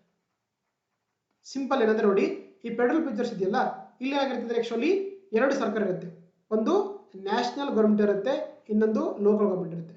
ಇಲ್ಲಿ ನ್ಯಾಷನಲ್ ಗೌರ್ಮೆಂಟ್ ತುಂಬಾ ಸ್ಟ್ರಾಂಗ್ ಇರುತ್ತೆ, ಇಲ್ಲಿ ಎರಡು ಕೂಡ ಈಕ್ವಲ್ ಪವರ್ಸ್ ಇರ್ತವೆ.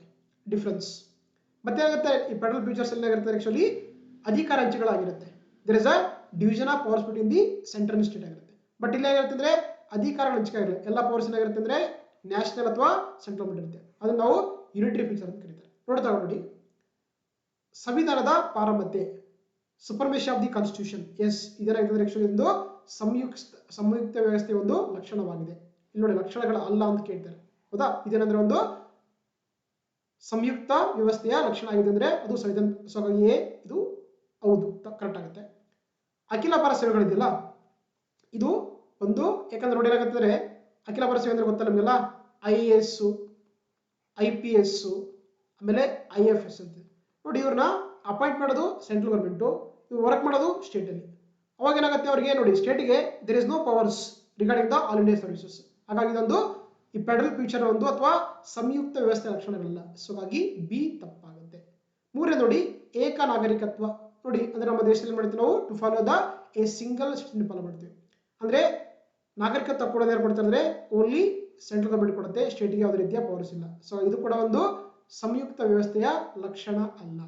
ಅದೇ ರೀತಿ ದ್ವಿಸದನ ಶಾಸಕಾಂಗ ಇದೆಯಲ್ಲ, ಎಸ್, ಇದೇನಾಗಿದೆ ಅಂದ್ರೆ ಆಕ್ಚುಲಿ ಇದೊಂದು ಸಂಯುಕ್ತ ವ್ಯವಸ್ಥೆಯ ಲಕ್ಷಣ ಆಗಿದೆ. ಸೊ ಇದು ಕೂಡ ಕರೆಕ್ಟ್ ಆಗುತ್ತೆ. ಇಲ್ಲಿ ಯಾವ್ದಲ್ಲ ಅಂತ ಕೇಳ್ತಾರೆ, ನಮ್ಗೆ ಏನಾಗುತ್ತೆ, BC ಇದೆಯಲ್ಲ, ಇಲ್ಲಿ BC.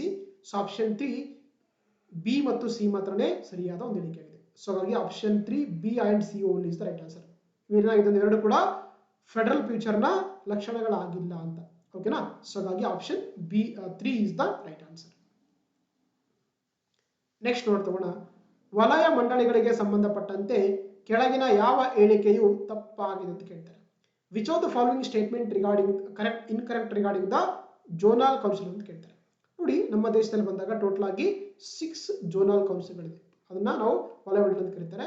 ಇದನ್ನ ಈ 5 ಏನ್ ಮಾಡ್ತೀವಿ ಅಂದ್ರೆ actually States reorganisation act of the 1956 ಅಲ್ಲಿ ಏನ್ ಮಾಡ್ತಾರೆ ಅಂದ್ರೆ 5 ಜೋನಲ್ ಕೌನ್ಸಿಲ್ ಮಾಡ್ತಾರೆ. ಯಾವ್ದು ಈಸ್ಟ್, ವೆಸ್ಟ್, ಸೆಂಟ್ರೋ, ಸೌತ್, ನಾರ್ತ್ ಮತ್ತೆ ಸೆಂಟ್ರಲ್ ಅಂತ ಮಾಡ್ತಾರೆ. ಓಕೆನಾ? ಇನ್ನೊಂದು ನಾರ್ತ್ ಈಸ್ಟ್ಗೆ ಸಪರೇಟ್ ಆಗಿ ಮಾಡಿರುವಂತದ್ದಾಗಿದೆ. ಸೊ ಹಾಗಾಗಿ ನಮ್ಮ ದೇಶದಲ್ಲಿ ಪ್ರೆಸೆಂಟ್ ಆಗಿ 6 ವಲಯ ಮಂಡಳಿ ಇದೆ. ಸೊ ಹಾಗಾಗಿ ಇವುಗಳು ಸಂವಿಧಾನಾತ್ಮಕ ಸಂಸ್ಥೆಗಳಲ್ಲ. ಎಸ್, ಯಾಕಂದ್ರೆ ಇವುಗಳೊಂದು ಕಾನ್ಸ್ಟಿಟ್ಯೂಷನ್ ಬಾಡಿ ಅಲ್ಲ, these are the only statutory body ಆಗಿದೆ. ಸೊ ಹಾಗಾಗಿ ಫಸ್ಟ್ ಹೇಳಿಕೆ ತಪ್ಪಾಗುತ್ತೆ. ಜೊತೆಗೆ ಕೇಂದ್ರದ ಗೃಹ ಮಂತ್ರಿ ಏನಾಗಿರ್ತಾರೆ, ಇದಕ್ಕೆ ಅಧ್ಯಕ್ಷರಾಗಿರ್ತಾರೆ. ಹೌದು, Union Home Ministry is the chairman of the zonal council ಆಗಿರ್ತಾರೆ. ಹಾಗಾಗಿ ಎರಡನೇ ಹೇಳಿಕೆ ಸರಿಯಾಗಿದೆ. ಮೂರನೇದು ಸಂಸತ್ತಿನ ಕಾಯ್ದೆಯ ಮುಖಾಂತರ ಇವುಗಳ ರಚನೆ ಆಗಿದೆ. ಎಸ್, ಹೌದು, ಇದನ್ನ ಸ್ಟೇಟ್ಸ್ ರಿಆರ್ಗನೈಸೇಷನ್ ಆಕ್ಟ್ ಆಫ್ 1956 ಅಥವಾ ರಾಜ್ಯಗಳ ಪುನರ್ವಿಂಗಡಣೆ ಕಾಯ್ದೆ 1952 ರಲ್ಲಿ ಮಾಡ್ತಾರೆ. 5 ಈ ಒಂದು ವಲಯ ಮಂಡಳಿಗಳನ್ನ ರಚನೆ ಮಾಡಿದ್ದಾರೆ. ಸೊ ಇವುಗಳು ಏನಂದ್ರೆ ಒಂದು ಪಾರ್ಲಿಮೆಂಟ್ ಆಕ್ಟ್ ಮುಖಾಂತರ ಆಗಿರುವಂತಹ ಒಂದು ಬಾಡಿಗಳಾಗಿದೆ. ಸೊ 3 ಕರೆಕ್ಟ್ ಆಗುತ್ತೆ. ಅದೇ ರೀತಿ ಪ್ರಧಾನಮಂತ್ರಿಗಳು ವಲಯ ಮಂಡಳಿಗಳ ಅಧ್ಯಕ್ಷರಾಗಿ ಕೊಟ್ಟಿದ್ದಾರೆ. ಸರಿ ಆಕ್ಚುಲಿ ಫಸ್ಟ್ ಒಂದು ಕರೆಕ್ಟ್ ಆಗಿದೆಯಲ್ಲ, ಫಸ್ಟ್ ಸರಿ ಆಗುತ್ತೆ. ಹೌದು, ಯಾಕಂದ್ರೆ ಇವುಗಳು ಸಂವಿಧಾನಾತ್ಮಕ ಸಂಸ್ಥೆಗಳಲ್ಲ, ಇವುಗಳ ಕೇವಲ ಶಾಸನಬದ್ಧ ಸಂಸ್ಥೆಗಳಾಗಿದೆ. ಪ್ರಧಾನಮಂತ್ರಿಗಳು ಅಧ್ಯಕ್ಷರಾಗಿರಲ್ಲ, ಆಲ್ರೆಡಿ ಕೊಟ್ಟಿದ್ದಾರೆ. ಸೊ ಹಾಗಾಗಿ ನಮಗೆ 4 ತಪ್ಪಾಗುತ್ತೆ. ಪ್ರೈಮ್ ಮಿನಿಸ್ಟರ್ ಏನಾಗುತ್ತೆ ಆಕ್ಚುಲಿ ಅವರು ಇದು chairperson of the inter state council chairperson ಆಗಿರ್ತಾರೆ. ಈ ಜೋನಲ್ ಕೌನ್ಸಿಲ್ ಅಂತ ಬಂದಾಗ ಏನಾಗಿರ್ತಾರೆ ಅಂದ್ರೆ ಕೇಂದ್ರದ ಗೃಹ ಸಚಿವರು ಇದರ ಒಂದು ಅಧ್ಯಕ್ಷರಾಗಿರ್ತಾರೆ. ಸೊ ಹಾಗಾಗಿ 4 ಇಸ್ ದ ರಾಂಗ್ ಸ್ಟೇಟ್ಮೆಂಟ್ ಆಗುತ್ತೆ. ಹಾಗಾಗಿ option 4 is the right answer. ಓಕೆನಾ? ಎಸ್. ನೆಕ್ಸ್ಟ್ ನೋಡ್ತೋಣ, ಉಚಿತ ಕಾನೂನು ಸೇವೆಯನ್ನು ಪಡೆಯಲು ಅರ್ಹರಾದವರು ಯಾರು ಅಂತ ಕೇಳ್ತಾರೆ. Who are the persons eligible for getting the free legal service ಅಂತ ಕರೀತಾರೆ. ನೋಡಿ ನಮ್ಮ ದೇಶದಲ್ಲಿ ಬಂದಾಗ ಸೊ ಒಂದು ಆಕ್ಟ್ ಮಾಡ್ತಾ ಹೋಗ್ತಾರೆ, national legal service authority act of 1987 ಅಂತ ಕರೀತಾರೆ. ಕನ್ನಡದಲ್ಲಿ ರಾಷ್ಟ್ರೀಯ ಕಾನೂನು ಸೇವೆಗಳ ಪ್ರಾಧಿಕಾರ ಅಂತ ಕರೀತಾರೆ. ಇದರ ಮುಖ್ಯ ಉದ್ದೇಶ ಅಂದ್ರೆ ಯಾರೆಲ್ಲ ನಮ್ಮ ದೇಶದಲ್ಲಿ ಬಡವರು ಇರ್ತಾರೆ ಅವರಿಗೆ ಲೀಗಲ್ ಸರ್ವಿಸ್ ಅಥವಾ ಕಾನೂನು ಸೇವೆಗಳನ್ನು ಕೊಡುವಂಥ, ಉಚಿತ ಕಾನೂನು ಸೇವೆ ಕೊಡುವಂಥದ್ದು ಈ ಒಂದು ಸಂಸ್ಥೆಯ ಅಥವಾ ಒಂದು ಬಾಡಿಯ ಮುಖ್ಯ ಉದ್ದೇಶವಾಗಿದೆ. ಓಕೆನಾ? ಯಾರಿಗೆ ಕೊಡ್ತಾರೆ ನೋಡಿ, ಅವರು ಸರ್ವಿಸ್ ಕೊಡ್ತಾರೆ ಅಂತಂದ್ರೆ ಒಂದು ಆರ್ಟಿಕಲ್ ಬರುತ್ತೆ ನಮಗೆ DPSP ಅಲ್ಲಿ. ಎಷ್ಟನೇ ಆರ್ಟಿಕಲ್ ಅದು? ಆರ್ಟಿಕಲ್ 39 ಇದೆಯಲ್ಲ, there is a free legal aid ಅಂತ ಕರಿತೀವಿ ನಾವು. ಅಂದ್ರೆ ಬಡವರಿಗೆ, ಮಹಿಳೆಯರಿಗೆ ಏನಂದ್ರೆ ಉಚಿತ ಕಾನೂನು ಕೊಡುವುದು ಆರ್ಟಿಕಲ್ 39A ಬರುತ್ತೆ under the directive principle of the state ಪಾಲಿಸಿಯಲ್ಲಿ. ನೋಡ್ತಗೋಣ. ಎಸ್, ಈ ಒಂದು ಪ್ರಾಧಿಕಾರದಲ್ಲಿ ಅಂತಂದ್ರೆ ಆಕ್ಚುಲಿ ಮಹಿಳೆಯರಿಗೆ ಮತ್ತು ಮಕ್ಕಳಿಗೆ ಏನಂತಂದ್ರೆ ಉಚಿತ ಕಾನೂನು ಸೇವೆಯನ್ನ ಕೊಡ್ತಾರೆ. ಸೊ ಹಾಗಾಗಿ ಫಸ್ಟ್ ಎ ಸರಿಯಾಗಿದೆ, providing the women and children first correct. ಅದೇ ರೀತಿ ಪರಿಶಿಷ್ಟ ಜಾತಿ ಮತ್ತು ಪರಿಶಿಷ್ಟ ಪಂಗಡ ಜನರಿಗೆ ಕೊಡ್ತಾರೆ, ಎಸ್ ಎರಡನೇದು ಕೂಡ ಸರಿಯಾಗಿದೆ. ಮತ್ತೆ ಕೈಗಾರಿಕೆಯಲ್ಲಿ ಕೆಲಸ ಮಾಡುತ್ತಿರುವಂಥ ಕೆಲಸಗಾರರಿಗೆ ಕೂಡ ಕೊಡ್ತಾರೆ, ಎಸ್ ಹೌದು. ಆದರೆ ಇಲ್ಲಿ ಪುರುಷರಿಗೆ ಸಪರೇಟ್ ಆಗಿ ಮೆನ್ಷನ್ ಮಾಡಿಲ್ಲ, ಓಕೆನಾ. ಇಲ್ಲಿ ಮಹಿಳೆಯರು ಬರುತ್ತೆ, ಮಕ್ಕಳು ಬರ್ತಾರೆ, ಬಟ್ ಪುರುಷರಂತ ಯಾವುದೇ ರೀತಿ ಸಪರೇಟ್ ಆಗಿ ಮೆನ್ಷನ್ ಮಾಡಿಲ್ಲ, ಹಾಗಾಗಿ ಡಿ ತಪ್ಪಾಗುತ್ತೆ. ಸೊ ಹಾಗಾಗಿ ಆಪ್ಷನ್ 2 ಎ ಬಿ ಮತ್ತು ಸಿ ಮಾತ್ರ ಸರಿಯಾಗುತ್ತೆ, ಓಕೆನಾ. So option 2 A B and C only is the right answer.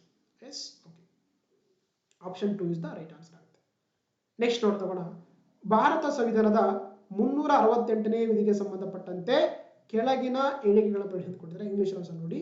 Consider the following statement regarding the article 368 of the Indian constitution. ಹೌದಾ, ನಿಮಗೆಲ್ಲ ಗೊತ್ತಿರುವಂಥ ಆರ್ಟಿಕಲ್ 368 ಇರುತ್ತೆ. ಇದು ಟಾಕ್ಸ್ ಅಬೌಟ್ ದಿ ಆರ್ಟಿಕಲ್ 368 ಇರುತ್ತೆ. ಇದು ನಮ್ಮ ಒಂದು ಸಂವಿಧಾನದ ತಿದ್ದುಪಡಿ ಬಗ್ಗೆ ಹೇಳಿಕೊಡುವಂಥ ಆರ್ಟಿಕಲ್ ಆಗಿದೆ. ಗೊತ್ತಿರಲಿ, ಕೇವಲ ಪಾರ್ಲಿಮೆಂಟ್ ಅಂದರೆ ಭಾರತ ಸಂಸತ್ತು ಮಾತ್ರನೇ ನಮ್ಮ ಸಂವಿಧಾನವನ್ನು ತಿದ್ದುಪಡಿ ಮಾಡುತ್ತೆ, ಬೇರೆ ಯಾವುದೇ ಬಾಡಿಗಳಿಗೆ ಅಧಿಕಾರ ಇಲ್ಲ. ಇದೆಲ್ಲಿಂದ ತಗೊಂಡಿದ್ವಿ? It is barred from the which constitution? ಇದನ್ನು ನಾವು ದಕ್ಷಿಣ ಆಫ್ರಿಕಾ ಸಂವಿಧಾನದಿಂದ ಏನು ಮಾಡ್ಕೊಂಡಿದ್ವಿ? ಬಾರೋ ಮಾಡ್ಕೊಂಡಿದ್ವಿ ಅಂತ ಗೊತ್ತಿರಬೇಕು. ನೋಡ್ತಗೋಣ. ರಾಷ್ಟ್ರಾಧ್ಯಕ್ಷರು ಸಂವಿಧಾನದ 368ನೇ ವಿಧಿಯಡಿಯಲ್ಲಿ ಅನುಮೋದನೆಯಾದ ಸಂವಿಧಾನ ತಿದ್ದುಪಡಿ ಮಸೂದೆಗೆ ತಮ್ಮ ಒಪ್ಪಿಗೆಯನ್ನು ನೀಡತಕ್ಕದ್ದು. ಎಸ್ ನೋಡಿ, ಇದು ಒಂದು ಪ್ರೊಸೆಸ್ ಹೇಳ್ತೀನಿ, ಗೊತ್ತಾಗುತ್ತೆ ನೋಡಿ. ಸೊ ಆರ್ಟಿಕಲ್ 368 ಏನು ಮಾಡ್ತಾರೆ ಅಂದರೆ ಯಾವ ರೀತಿ ಮಾಡ್ತಾರೆ ಅಂತ ಗೊತ್ತಿರಬೇಕು ನಿಮಗೆ. ಇದನ್ನ ಯಾವುದೇ ಸದನದಲ್ಲಿ ಅಂದರೆ ಸಂವಿಧಾನ ತಿದ್ದುಪಡಿ ಮಸೂದೆಯನ್ನ ಯಾವುದೇ ಸದನದಲ್ಲಿ ಕೂಡ ಇದನ್ನ ಮಂಡನೆ ಮಾಡಬಹುದು. ಅದು ಲೋಕಸಭಾದರಾಗಿರ್ಬೋದು, ರಾಜ್ಯಸಭೆಯಲ್ಲಿ ಕೂಡ ಏನು ಮಾಡ್ಬೋದು, ಇದನ್ನ ಮಂಡನೆ ಮಾಡ್ಬೋದು, ಓಕೆನಾ.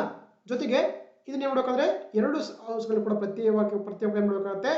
ವಿಶೇಷ ಬಹುಮತದಿಂದ ಏನು ಮಾಡಬೇಕಾಗುತ್ತೆ? ಈ ಬಿಲ್ಗಳನ್ನ ಪಾಸ್ ಮಾಡಬೇಕಾಗುತ್ತೆ ಎರಡು ಕೂಡ. ಜೊತೆಗೆ ಇವೆರಡರ ಮಧ್ಯೆ ಎಲ್ಲ ಕೂಡ ಒಂದು ಬಿಕ್ಕಟ್ಟು ಬಂದಾಗ ಯಾವುದೇ ರೀತಿಯ ಜಂಟಿ ಅಧಿವೇಶನಕ್ಕೆ ಇಲ್ಲಿ ಅವಕಾಶ ಇಲ್ಲ, ಗೊತ್ತಿರಬೇಕು ನಿಮಗೆ. ಜೊತೆಗೆ ಈ ಬಿಲ್ ಪಾಸ್ ಮಾಡಬೇಕಾದ್ರೆ ಇದಕ್ಕಿಂತ ಮುಂಚೆ ಇಲ್ಲಿ ರಾಷ್ಟ್ರಪತಿಯವರ ಪೂರ್ವ ಅನುಮತಿ ಅವಶ್ಯಕತೆ ಕೂಡ ಇಲ್ಲ. There is no prior recommendation of the taking regarding the constitutional amendment bill ಅಂತ ಕರೀತಾರೆ. ಸೊ ಗೊತ್ತಿರಬೇಕು ನಿಮಗೆ.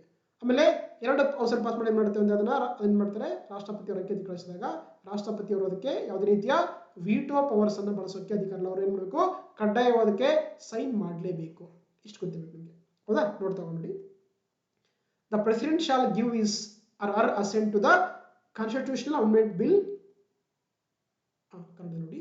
ರಾಷ್ಟ್ರಾಧ್ಯಕ್ಷರು ಸಂವಿಧಾನದ 368ನೇ ವಿಧಿಯ ಅಡಿಯಲ್ಲಿ ಅನುಮೋದನೆಯಾದ ಸಂವಿಧಾನ ತಿದ್ದುಪಡಿ ಮಸೂದೆಗೆ ತಮ್ಮ ಒಪ್ಪಿಗೆ ನೀಡತಕ್ಕಂಥ ಕೊಟ್ಟಿದ್ದಾರೆ. ಎಸ್ ಎ ಫಸ್ಟ್ ಹೇಳಿಕೆ ಸರಿಯಾಗಿದೆ. ಎರಡನೇದು, ಸಂವಿಧಾನದ 7ನೇ ಅನುಸೂಚಿಯನ್ನು ತಿದ್ದುಪಡಿ ಮಾಡಲು ಅರ್ಧಕ್ಕಿಂತ ಕಡಿಮೆ ಇಲ್ಲದಷ್ಟು ರಾಜ್ಯ ಶಾಸಕಾಂಗಗಳ ಅನುಮೋದನೆ ಕಡ್ಡಾಯ. ಹೌದಲ್ವಾ? ನೋಡಿ, ಏನು 7th ಶೆಡ್ಯೂಲ್ ಇದೆಯಲ್ಲ, ಇದಿರುತ್ತೆ ನಮ್ಮ ದೇಶದಲ್ಲಿ 7th ಶೆಡ್ಯೂಲ್ ಇರುತ್ತೆ. Actually that is talks about the division of powers ಬಗ್ಗೆ ಕೊಡುತ್ತೆ. ಇಲ್ಲಿ ನಮಗೆ ಕೇಂದ್ರ ಪಟ್ಟಿ, ಯೂನಿಯನ್ ಲಿಸ್ಟ್, ರಾಜ್ಯ ಪಟ್ಟಿ, ಮೂರನೇದ್ದು ಸಂವತ್ ಪಟ್ಟಿ ಬಗ್ಗೆ ಕೊಡುತ್ತೆ. ಅಂದ್ರೆ ಇದರಲ್ಲಿ ನಮಗೆ ಅಧಿಕಾರಗಳ ಹಂಚಿಕೆ ಆಗಿದೆ. ಈ ತರ ಬಿಲ್ ಬಂದಾಗ ಏನಾಗುತ್ತೆ ಅಂದ್ರೆ ಅವರು ಕಡ್ಡಾಯವಾಗಿ ಏನ್ ಮಾಡಬೇಕು? ಸ್ಪೆಷಲ್ ಮೆಜಾರಿಟಿನ ಪಾಸ್ ಮಾಡಿ ಏನ್ ಮಾಡಬೇಕಾಗುತ್ತೆ? ಆಫ್ ದಿ ಸ್ಟೇಟ್ಸ್ ಗಳಿಂದ ರಾಟಿಫಿಕೇಶನ್ ಬೇಕೇ ಬೇಕಂತ ಹೇಳುತ್ತೆ. ಸೊ ಹಾಗಾಗಿ ನಮಗೆ ಎರಡನೇ ಹೇಳಿಕೆ ಕೂಡ ಸರಿಯಾಗಿದೆ. Second statement is also correct ಆಗುತ್ತೆ. ಮೂರನೇದ್ದು ನೋಡ್ತೋಣ. ಸಂವಿಧಾನ ತಿದ್ದುಪಡಿ ಮಸೂದೆಯನ್ನ ರಾಜ್ಯಸಭೆಯಲ್ಲಿ ಮಾತ್ರ ಅಲ್ಲ ಇದನ್ನ ಲೋಕಸಭೆಯಲ್ಲಿ ಕೂಡ ಮಂಡನೆ ಮಾಡಬಹುದು ಅಥವಾ ರಾಜ್ಯಸಭೆ ಕೂಡ ಮಂಡನೆ ಮಾಡಬೇಕಾಗುತ್ತೆ. ಸೊ ಹಾಗಾಗಿ ಮೂರನೇ ಹೇಳಿಕೆ ಅಥವಾ ಸಿ ಸ್ಟೇಟ್ಮೆಂಟ್ ತಪ್ಪಾಗಿದೆ. ನಾಲ್ಕನೇದು, ಲೋಕಸಭೆ ಮತ್ತು ರಾಜ್ಯಸಭೆಗಳ ನಡುವೆ ಬಿಕ್ಕಟ್ಟು ಉಂಟಾದ ಸಂದರ್ಭದಲ್ಲಿ ಸಂವಿಧಾನ ತಿದ್ದುಪಡಿ ಮಸೂದೆಗೆ ಸಂಸತ್ತಿನ ಜಂಟಿ ಸದನದಲ್ಲಿ ಅನುಮೋದನೆ ಪಡೆಯಬಹುದು. ಇದಕ್ಕೆ ಯಾವುದೇ ರೀತಿಯ ಜಂಟಿ ಅಧಿವೇಶನಕ್ಕೆ ಅವಕಾಶ ಇರಂಗಿಲ್ಲ. ಸೊ ಹಾಗಾಗಿ ನಮಗೆ ಇಲ್ಲಿ ಎ ಮತ್ತು ಬಿ ಸರಿಯಾಗುತ್ತೆ. ಆಪ್ಷನ್ 1 ಎ ಮತ್ತು B is the right answer ಆಗುತ್ತೆ. Okay, so option 1 A and B only is the right answer ಆಗುತ್ತೆ. Okay, there is no joint session. It is introduced in the even Lok Sabha or neither Lok Sabha or Lok Sabha ಅಂತ ಹೇಳ್ಬೋದು. So ಹಾಗಾಗಿ ನಮಗೆ ಎರಡು ಕೂಡ ತಪ್ಪಾಗುತ್ತೆ. So A B ಮಾತ್ರ ಸರಿಯಾಗುತ್ತೆ. ಸೊ ಹಾಗಾಗಿ option 1 is the right answer. Okay, yes. Next ನೋಡ್ತಗೋಣ. ಈ ಕೆಳಗಿನ ಯಾವ ಅನುಸೂಚಿ ಅಥವಾ ಅನುಸೂಚಿಗಳು ಸ್ಕೆಡ್ಯೂಲ್ಸ್ ನ್ಯಾಯಿಕ ವಿಮರ್ಶೆಯ ಪರಿಮಿತಿಗೆ ಬರೋದಿಲ್ಲ ಅಂತ ಕೇಳ್ತಾರೆ. Which of the following schedules or schedules of the Indian Constitution does not come under the purview of the judicial review ಅಂತ ಕೇಳ್ತಾರೆ. ಸೊ ಇಲ್ಲಿ ನಮಗೆ 7ನೇ ಅನುಸೂಚಿ ಅಂತ ಓದಿದ್ವಿ ನಾವು. 8ನೇ ಅನುಸೂಚಿ ಹೇಳುತ್ತೆ ಅಧಿಕೃತ ಭಾಷೆಗಳು, ಅಫಿಷಿಯಲ್ ಲ್ಯಾಂಗ್ವೇಜ್, ಇದು ಡಿವಿಷನ್ ಆಫ್ ಪವರ್ಸ್. 9ನೇ ಅನುಸೂಚಿ ಲ್ಯಾಂಡ್ ರಿಫಾರ್ಮ್ಸು, ಅದೇ ರೀತಿ ಅಬಲ್ಯೂಷನ್ ಆಫ್ ಜಮೀನ್ದಾರಿ ಸಿಸ್ಟಮ್ ಬರುತ್ತೆ. 10ನೇ ಅನುಸೂಚಿ ಬರುತ್ತೆ ಆಂಟಿ ಡಿಫೆಕ್ಷನ್ ಅಥವಾ ಪಕ್ಷಾಂತರ ನಿಷೇಧ ಕಾಯ್ದೆ ಅಂತ ಕರೀತಾರೆ. ನೋಡಿ ಈ ನ್ಯಾಯಿಕ ವಿಮರ್ಶೆ ಇದೆಯಲ್ಲ ಇದನ್ನ ಆಕ್ಚುಲಿ ಆಪ್ಷನ್ ಸಿ ಮಾತ್ರ ಎಲ್ಲದ ಕೂಡ ಏನ್ ಮಾಡಬಹುದು ಅವರು ಜುಡಿಷಿಯಲ್ ರಿವ್ಯೂ ಮಾಡಬಹುದು. ಆದ್ರೆ 9th ಶೆಡ್ಯೂಲ್ಗೆ ಯಾವುದೇ ರೀತಿಯ ಜುಡಿಷಿಯಲ್ ರಿವ್ಯೂ ಮಾಡ್ಕೊಳ್ಳೋಕೆ ಸೊ ಅಧಿಕಾರ ಇರಂಗಿಲ್ಲ ಅಂತ ಹೇಳ್ತೀನಿ. ಸೊ ಹಾಗಾಗಿ option C is the right answer ಆಗುತ್ತೆ. ಅದು 9th ಶೆಡ್ಯೂಲ್ ಇಲ್ಲಿ ನೋಡಿ. ಸೊ 3 ಮಾತ್ರ ಸರಿಯಾಗುತ್ತೆ. 3 ಆಪ್ಷನ್ 3 ಸಿ ಮಾತ್ರ ಸರಿಯಾಗುತ್ತೆ. ಬಟ್ ಇದು ಕೂಡ ಏನಾದ್ರೆ ಆಕ್ಚುಲಿ ಜುಡಿಷಿಯಲ್ ರಿವ್ಯೂ ಮಾಡಬಹುದು. ಒಂದು ಕೇಸ್ ಬರುತ್ತೆ ಅಂತ ಹೇಳ್ತಾ ಹೋಗ್ತೀನಿ ನೆಕ್ಸ್ಟ್ ಬರುತ್ತೆ. ಓಕೆನಾ. ಸೊ ಹಾಗಾಗಿ ಬಟ್ ಇಲ್ಲಿ ಕ್ವಶನ್ ಪ್ರಕಾರ ಏನಂದ್ರೆ ಆಕ್ಚುಲಿ ಸೊ ಆಪ್ಷನ್ ಸಿ ಇದೆಯಲ್ಲ 9ನೇ ಅನಿಸುತ್ತಿರುವ ವಿಷಯಗಳಿಗೆ ಏನಂತಂದ್ರೆ ಯಾವುದೇ ರೀತಿಯ ಸುಪ್ರೀಂ ಕೋರ್ಟ್ ಅಥವಾ ಹೈಕೋರ್ಟ್ ಅಂತಂದ್ರೆ ಆಕ್ಚುಲಿ ನ್ಯಾಯಾಂಗ ವಿಮರ್ಶೆ ಮಾಡ್ಕೊಳ್ಳಿಕ್ಕೆ ಅಲ್ಲಿ ಪರಿಮಿತಿಗೆ ಬರಂಗಿಲ್ಲ ಅಂತ ಹೇಳ್ತಾರೆ. ಸೊ ಹಾಗಾಗಿ option C is the right answer ಆಗುತ್ತೆ. Okay yes. ನೆಕ್ಸ್ಟ್ ನೋಡ್ತಾ ಹೋಗೋಣ. ಈ ಕೆಳಗಿನ ಜೋಡಿಗಳಲ್ಲಿ ಯಾವ ಜೋಡಿಗಳು ಸರಿಯಾಗಿ ಹೊಂದಾಣಿಕೆಯಾಗುತ್ತದೆ ಅಥವಾ ಹೇಗಿರುತ್ತೆ ಅಂತ ಕೇಳ್ತಾರೆ. ನೋಡಿ ಒಂದು ಕಡೆ ನಮಗೆ ಬಾಡೀಸ್ ಕೊಟ್ಟಿದ್ದಾರೆ, ಕೆಲವೊಂದು ಕಡೆ ಸ್ಥಾಪನೆ ವರ್ಷ ಕೊಟ್ಟಿದ್ದಾರೆ. ಹೌದಾ. ಕೇಂದ್ರೀಯ ವಿಚಕ್ಷಣಾ ಆಯೋಗ ಅಂತ ಕರೀತಾರೆ. ಇಂಗ್ಲಿಷ್ ನಾವು ಸೆಂಟ್ರಲ್ ವಿಜಿಲೆನ್ಸ್ ಕಮಿಷನ್ ಅಂತ ಕರೀತಾರೆ. ಎರಡನೇದು ಕೇಂದ್ರೀಯ ತನಿಖಾ ದಳ ಅಂತ ಕರೀತಾರೆ. ಇಂಗ್ಲಿಷ್ ನಲ್ಲಿ ಅಂತ ಕರೀತಿದ್ನ ಸೆಂಟ್ರಲ್ ಬ್ಯೂರೋ ಆಫ್ ಇನ್ವೆಸ್ಟಿಗೇಷನ್ ಅಥವಾ ಸಿಬಿಐ ಅಂತ ಕರೀತಾರೆ. ನೋಡಿ ಈ ಕೇಂದ್ರೀಯ ವೀಕ್ಷಣಾ ಆಯೋಗ ಇದೆಯಲ್ಲ ಈ ಸ್ಥಾಪನೆ ಆಗಿದ್ದಾಗ ಅಂದ್ರೆ 1964ರಲ್ಲಿ. ಹಾಗಾಗಿ ಫಸ್ಟ್ ಎಣಿಕೆ ಒಂದು ಹೊಂದಾಣಿಕೆ ಸರಿಯಾಗಿದೆ. ಎರಡನೇದು ಕೇಂದ್ರೀಯ ತನಿಖಾ ದಳ ಅಥವಾ ಸಿಬಿಐ ಇದೆಯಲ್ಲ ಇದು ಸ್ಥಾಪನೆ ಆಗಿದ್ದಾಗ ಅಂದ್ರೆ 1963ರಲ್ಲಿ. ಸೊ ಹಾಗಾಗಿ ಇದು ಕೂಡ ಸರಿಯಾಗಿದೆ. ಅದೇ ರೀತಿ ಈ ಲೋಕಪಾಲ್ ಮತ್ತೆ ಲೋಕಾಯುಕ್ತ ಇದೆಯಲ್ಲ ಇವೆರಡು ಕೂಡ ಸ್ಥಾಪನೆ ಜಾರಿಗೆ ಬಂದ ಯಾವಾಗ ಅಂದ್ರೆ ಒಂದು ಕಾಯ್ದೆ ಬರುತ್ತೆ 2013ರಲ್ಲಿ. ಸೊ ಹಾಗಾಗಿ ನಮಗೆ ಸಿ ತಪ್ಪಾಗಿದೆ, ಡಿ ಸರಿಯಾಗಿದೆ. 2000 ಅಲ್ಲ ಆಕ್ಚುಲಿ. ಓಕೆನಾ. ಸೊ ಹಾಗಾಗಿ ಏನಾಗುತ್ತೆ ನಮಗೆ ಎ ಬಿ ಡಿ ಕರೆಕ್ಟ್ ಆಗುತ್ತೆ. ಇಲ್ಲಿ A B D. So option 2 A B ಮತ್ತು ಡಿ ಮಾತ್ರ ಸರಿಯಾಗುತ್ತೆ. ಹಾಗಾಗಿ ಎರಡು ಲೋಕಪಾಲ್ ಆಗಿರ್ಬೋದು ಲೋಕಾಯುಕ್ತ ಆಗಿರ್ಬೋದು ಎರಡು ಕೂಡ ಜಾರಿ ಬಂದ ಯಾವಾಗ ಅಂದ್ರೆ 2013ರ ಒಂದು ಕಾಯ್ದೆಯ ಮುಖಾಂತರ, 2010 ಅಲ್ಲ. ಸೊ ಹಾಗಾಗಿ ಇಲ್ಲಿ ಆಪ್ಷನ್ ಬಿ ಎ ಬಿ ಮತ್ತು ಡಿ ಮಾತ್ರ ಸರಿಯಾಗಿದೆ. ಸೊ ಹಾಗಾಗಿ ಆಪ್ಷನ್ ಇದು ಕರೆಕ್ಟ್. ಮತ್ತೆ ಗೊತ್ತಿರಲಿ ಈ ಲೋಕಪಾಲ್ ಮತ್ತೆ ಲೋಕಾಯುಕ್ತ ಇದೆಯಲ್ಲ ಈ ಪದಗಳು ಯಾರು ಫಸ್ಟ್ ಕೊಡ್ತಾರೆ ಅಂತಂದ್ರೆ ಡಾಕ್ಟರ್ LM ಸಿಂಘವಿ ಅಂತ ಬರ್ತಾರೆ. LM ಸಿಂಘವಿ ಅಂದ್ರೆ ಫಸ್ಟ್ ಟೈಮ್ ಈ ಎರಡು ಪದಗಳನ್ನ ಕೊಡ್ತಾರೆ. ಯಾವ ಪದಗಳನ್ನ? ಲೋಕಪಾಲ್ ಫಾರ್ ಸೆಂಟ್ರಲ್ ಗವರ್ಮೆಂಟ್, ಅದೇ ರೀತಿ Lokayukta for the state government ಕೊಡ್ತಾರೆ. ಸೊ ಹಾಗಾಗಿ option 2 is the right answer. ಓಕೆನಾ. ಎಸ್. ನೆಕ್ಸ್ಟ್ ನೋಡ್ತೋಣ. ಮಾಹಿತಿ ಹಕ್ಕು ಅಧಿನಿಯಮವನ್ನ ಪ್ರಪ್ರಥಮವಾಗಿ ಜಾರಿಗೆ ತಂದ ವರ್ಷ ಅಂತ ಕೇಳ್ತಾರೆ. The first state to introduce the right to information act ಅಂತಂದ್ರೆ ಯಾವುದಂದ್ರೆ ಅದು ತಮಿಳುನಾಡು. ಓಕೆ, ಐ ಥಿಂಕ್ 1997 ತರ್ತಾರೆ ಆಕ್ಚುಲಿ. ಇದು ನಮ್ಮ ದೇಶದಲ್ಲಿ ಪ್ರಪ್ರಥಮ ಬಾರಿಗೆ ಮಾಹಿತಿ ಹಕ್ಕು ಕಾಯ್ದೆಯನ್ನು ಜಾರಿಗೆ ತಂದ ಒಂದು ರಾಜ್ಯ ಅಂತಂದ್ರೆ ಅದು ಏನಾಗಿದೆ? ತಮಿಳುನಾಡು ಆಗಿದೆ. ಓಕೆನಾ. ಸೊ ಇದು ಯಾವಾಗ ಬಂತಂದ್ರೆ ನಮ್ಮ ದೇಶದಲ್ಲಿ ಬಂದಾಗ ರೈಟ್ ಟು ಇನ್ಫಾರ್ಮೇಶನ್ ಅಂತ ಕರೀತಾರೆ. ಯಾವಾಗ ಜಾರಿ ಬಂದಿದ್ದು? ನಮ್ಮ ದೇಶದಲ್ಲಿ ಜಾರಿ ಬಂದಾಗ ಯಾವ ಅಂದ್ರೆ 2005 ಬರುತ್ತೆ. ಓಕೆನಾ. ಸೊ ಇಲ್ಲಿ ನಮ್ಮ ಫಸ್ಟ್ ಸ್ಟೇಟ್ ಅಂದ್ರೆ ಅದು ತಮಿಳುನಾಡು ಆಗಿದೆ. ಸೊ ಹಾಗಾಗಿ option 1 is the right answer ಆಗುತ್ತೆ, ತಮಿಳುನಾಡು. ಪ್ರೆಸೆಂಟ್ ಆಗಿ ಅಂದ್ರೆ ಆಕ್ಚುಲಿ ನಮಗೆ ಇಲ್ಲಿ ಬಂದಾಗ ಕಮಿಷನ್ ಬರುತ್ತಲ್ವಾ, ಸೆಂಟ್ರಲ್ ಇನ್ಫಾರ್ಮೇಶನ್ ಕಮಿಷನ್ ಬರುತ್ತೆ, ಅಂದ್ರೆ ಕೇಂದ್ರೀಯ ಮಾಹಿತಿ ಆಯೋಗ ಅಂತ ಬರುತ್ತೆ. ಇದರ ಅಧ್ಯಕ್ಷರಾಗಿದ್ದ ಪ್ರೆಸೆಂಟ್ ಆಗಿ ಹರಿಲಾಲ್ ಸಮರಿ ಅಂತ ನೋಡಿ, ಗೊತ್ತಿರಬೇಕು. ಕರೆಂಟ್ ಅಫೇರ್ಸ್ ಅಲ್ಲಿ ಕೇಳ್ತಿರೋದು ಕೆಲಸ. ಪ್ರಸ್ತುತವಾಗಿ ಕೇಂದ್ರ ಮಾಹಿತಿ ಆಯೋಗದ ಅಧ್ಯಕ್ಷರಾದಂತಂದ್ರೆ ಹರಿಲಾಲ್ ಸಮರಿಯಾ. ಅದೇ ರೀತಿ ರಾಜ್ಯದಲ್ಲಿ ಕೂಡ ಬಂದಾಗ ಸ್ಟೇಟ್ ಇನ್ಫಾರ್ಮೇಶನ್ ಕಮಿಷನ್ ಇರುತ್ತೆ. ಈ ಮಾಹಿತಿ ಹಕ್ಕು ಇದೆಯಲ್ಲ ಇದೊಂದು ಏನಾಗಿದೆ? ಫಂಡಮೆಂಟಲ್ ರೈಟ್ ಆಗಿದೆ. ಇದೊಂದು ಮೂಲಭೂತ ಹಕ್ಕಾಗಿದೆ. ಅಂಡ್ ಆರ್ಟಿಕಲ್ ಎಷ್ಟು ಅಂತಂದ್ರೆ ಆರ್ಟಿಕಲ್ 19 ಕ್ಲಾಸ್ 1 ಸಬ್ ಕ್ಲಾಸ್ 8 ಬರುತ್ತೆ. ಇದು ಕೂಡ ಒಂದು ಏನಾಗಿದೆ? ಒಂದು ಮೂಲಭೂತ ಹಕ್ಕಾಗಿದೆ, ನೀವು ಗೊತ್ತಿರಬೇಕಾಗುತ್ತೆ. ಸೊ ಹಾಗಾಗಿ option 1 is the right answer. Next ನೋಡ್ತಗೋಣ.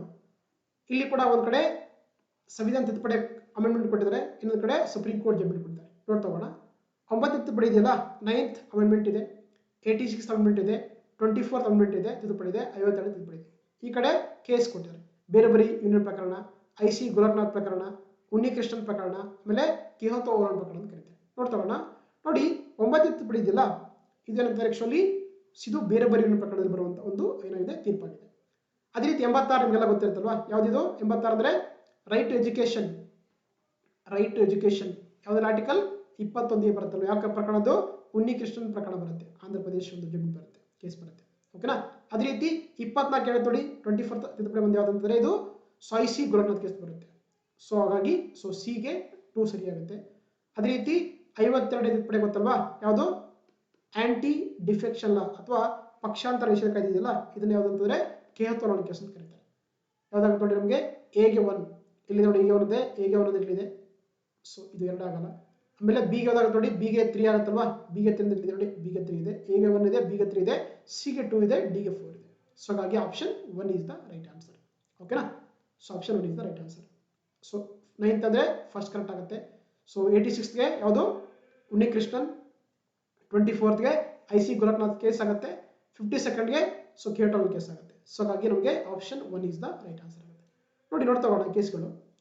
9ನೇ ಒಂದು ತಿದ್ದುಪಡಿ ಇದೆಯಲ್ಲ, ಇದೇನಂದ್ರೆ ಆಕ್ಚುಲಿ ಬೇರೆ ಕೇಸ್ ಬರುತ್ತೆ. ಇಲ್ಲಿ ಏನಾಗುತ್ತೆ ಆಕ್ಚುಲಿ ನೋಡಿ, ಇದರಲ್ಲಿ transfer of territory to Pakistan ಅಂತ ಕರೀತಾರೆ. ಅಂದ್ರೆ ಪಾಕಿಸ್ತಾನಕ್ಕೆ ಕೆಲವೊಂದು ಪ್ರದೇಶಗಳು ಹಂಚಿಕೆ ಮಾಡಬೇಕಾದ ಬಂದಾಗ ಆ ಒಂದು ಪ್ರಕರಣ ಬರುತ್ತೆ, ಅದನ್ನು ನಾವು ಬೇರೆ ಪ್ರಕರಣ ಅಂತ ಕರೀತಾರೆ. So Pakistan sorry Bangladesh, actually it's Bangladesh. ಎರಡನೇ ನೋಡಿ 86ನೇ ತಿದ್ದುಪಡಿ ಮುಖಾಂತರ ಏನ್ ಮಾಡ್ತಾರೆ ಅಂದ್ರೆ ಆಕ್ಚುಲಿ ಒಂದು ಕೇಸ್ ಬರುತ್ತೆ, ಉನ್ನಿಕೃಷ್ಣನ್ ಪ್ರಕರಣ ಅಂತ ಕರೀತಾರೆ. ಇದರ ಮುಖಾಂತರ ಏನಾಗುತ್ತೆ ನಮ್ಮ ಸಂವಿಧಾನದಲ್ಲಿ ಏನ್ ಮಾಡ್ತಾರೆ, ಸೊ ಆರ್ಟಿಕಲ್ 21A ಅಂತಂದ್ರೆ ಒಂದು ಹೊಸದಾಗಿರುವಂತಹ ಮೂಲಭೂತ ಹಕ್ಕು ಸೇರಿಸ್ತಾರೆ, ಅದು ರೈಟ್ ಟು ಎಜುಕೇಶನ್ ಅಥವಾ ಶಿಕ್ಷಣದ ಹಕ್ಕು. ಏನ್ ಹೇಳ್ತದೆ, ಅದು 6ರಿಂದ 14 ವರ್ಷ ಮಕ್ಕಳಿಗೆ ಕಡ್ಡಾಯ ಮತ್ತು ಉಚಿತ ಶಿಕ್ಷಣ ಕೊಡುವುದು ಸರ್ಕಾರದ ಕೆಲಸ ಅಂತ ಹೇಳ್ತಾರೆ. ಅದು ಆರ್ಟಿಕಲ್ 21A ಅಲ್ಲಿ. ಅದೇ ರೀತಿ 24ನೇ ತಿದ್ದುಪಡಿ ಇದೆಯಲ್ಲ, ಇದನ್ನ ನೋಡಿ IC ಗೋಲಕ್ನಾಥ್ ಕೇಸ್ ಬರುತ್ತೆ, amendments of fundamental rights by the parliament ಅಂತ. ಅಂದ್ರೆ ಪಾರ್ಲಿಮೆಂಟು ಮೂಲಭೂತ ಹಕ್ಕುಗಳನ್ನ ತಿದ್ದುಪಡಿ ಮಾಡಬಹುದು ಅಂತ ಹೇಳುತ್ತೆ. ಯಾವುದರ ಮುಖಾಂತರ, ಅದು ಸೊ IC ಗೋಲಕ್ನಾಥ್ ಕೇಸ್ ಮುಖಾಂತರ. ಅದೇ ರೀತಿ 82ನೇ ಸಂವಿಧಾನ ತಿದ್ದುಪಡಿ 1980 ಇದೆಯಲ್ಲ, ಇದಕ್ಕೆ ಇದ್ರ ಮುಖಾಂತರ ಏನ್ ಮಾಡ್ತಾರೆ ಅಂದ್ರೆ ಒಂದು ಕೇಸ್ ಬರುತ್ತೆ, ಇದ್ರ ಮುಖಾಂತರ ಏನಾಗುತ್ತೆ ನಮ್ಮ ಸಂವಿಧಾನಕ್ಕೆ ಒಂದು ಹೊಸ ಪಾರ್ಟ್ ಸೇರಿಸ್ತಾರೆ, 10th ಶೆಡ್ಯೂಲ್ ಸೇರಿಸ್ತಾರೆ, 10th ಶೆಡ್ಯೂಲ್ ಸೇರಿಸ್ತಾರೆ. ಅದೇನ್ ಹೇಳುತ್ತೆ ನಮಗೆ ಆಂಟಿ ಡಿಫೆಕ್ಷನ್ ಲಾ, ಅಥವಾ ಕನ್ನಡದಲ್ಲಿ ಪಕ್ಷಾಂತರ ನಿಷೇಧ ಕಾಯ್ದೆ ಬಗ್ಗೆ ಹೇಳಿಕೊಡುತ್ತೆ. ಹೌದಾ, ಇದನ್ನ ಒರಿಜಿನಲ್ ಏನ್ ಹೇಳ್ತಿದ್ರೆ, ಈ ಒಂದ್ಸಲ ಏನಾದ್ರು ಕೂಡ ಸ್ಪೀಕರ್ ಅಥವಾ ಪ್ರೆಸಿಡೆಂಟ್ ಆಫೀಸರ್ ಒಂದ್ಸಲ ಡಿಸೈಡ್ ಮಾಡಿದ್ರೆ ಅದನ್ನ ಯಾರು ಕೂಡ ಕ್ವಶನ್ ಮಾಡಲಾಗಿ ಅಂತ ಹೇಳ್ತಾರೆ. ಆ ಒಂದು ಕೇಸ್ ಬರುತ್ತೆ, ಕೇರಟೋರಲ್ ಕೇಸ್ ಅಂತ ಕರೀತಾರೆ, 1992 ಬರುತ್ತೆ. ಅಲ್ಲಿ ಹೇಳ್ತಾರೆ ಈವನ್ ಯಾರು ಪ್ರೆಸಿಡೆಂಟ್ ಆಫೀಸರ್ ಡಿಸ್ಕ್ವಾಲಿಫೈ ಮಾಡಿರ್ತಾರೆ ಅದನ್ನು ಕೂಡ ಕೋರ್ಟ್ ಅಲ್ಲಿ ಚಾಲೆಂಜ್ ಮಾಡಬಹುದು ಅಂತ ಹೇಳ್ತಾರೆ, ಅಂಡರ್ ದ ಕೇರಟೋರಲ್ ಕೇಸ್ ಅಂತ ಕರೀತಾರೆ. ಓಕೆನಾ, ಸೊ ಹಾಗಾಗಿ option 1 is the right answer ಆಗುತ್ತೆ. ನೆಕ್ಸ್ಟ್ ನೋಡ್ತಾ ಹೋಗೋಣ. ಭಾರತೀಯ ಸಂವಿಧಾನದ ಈ ಕೆಳಗಿನ ಯಾವ ವಿಧಿಯು ಪರಿಶಿಷ್ಟ ಪಂಗಡಗಳನ್ನು ಘೋಷಿಸುವ ಅಧಿಕಾರವನ್ನ ರಾಷ್ಟ್ರಪತಿಗಳಿಗೆ ನೀಡುತ್ತಿದ್ದಾರೆ? Which of the following article of the Indian constitution empowers the president to notify schedule tribes ಅಂತ ಕರೀತಾರೆ. ಅದು ಯಾವುದಂದ್ರೆ ನೋಡಿ, ಏನು ರಾಷ್ಟ್ರಪತಿಯವರು 342ನೇ ವಿಧಿ ಅಂತಂದ್ರೆ ಯಾವುದೇ ಒಂದು ಸಮುದಾಯವನ್ನ ಏನ್ ಮಾಡುವುದು, ಪರಿಶಿಷ್ಟ ಪಂಗಡ ಅಂತೇಳಿ ಘೋಷಣೆ ಮಾಡಿಕೊಳ್ಳಕ್ಕೆ ಅಧಿಕಾರ ಕೊಟ್ಟಿದ್ದಾರೆ. ಸೊ ಆರ್ಟಿಕಲ್ ಆಫ್ 342 ಪ್ರಕಾರ. ಸೊ ಹಾಗಾಗಿ option 2 is the right answer ಆಗುತ್ತೆ. ನೋಡಿ, ಸೊ ಇಲ್ಲಿ ಆರ್ಟಿಕಲ್ಸ್ ನೋಡ್ತಾ ಹೋಗಿ ಇಂಪಾರ್ಟೆಂಟ್. ಆರ್ಟಿಕಲ್ 341 ಇದೆಯಲ್ಲ, ಇದರ ಪ್ರಕಾರ ರಾಷ್ಟ್ರಪತಿಯವರು ಯಾವುದೇ ಒಂದು ಸಮುದಾಯವನ್ನ ಪರಿಶಿಷ್ಟ ಜಾತಿ ಅಂತ ಏನ್ ಮಾಡಬಹುದು, ಘೋಷಣೆ ಮಾಡಬಹುದು.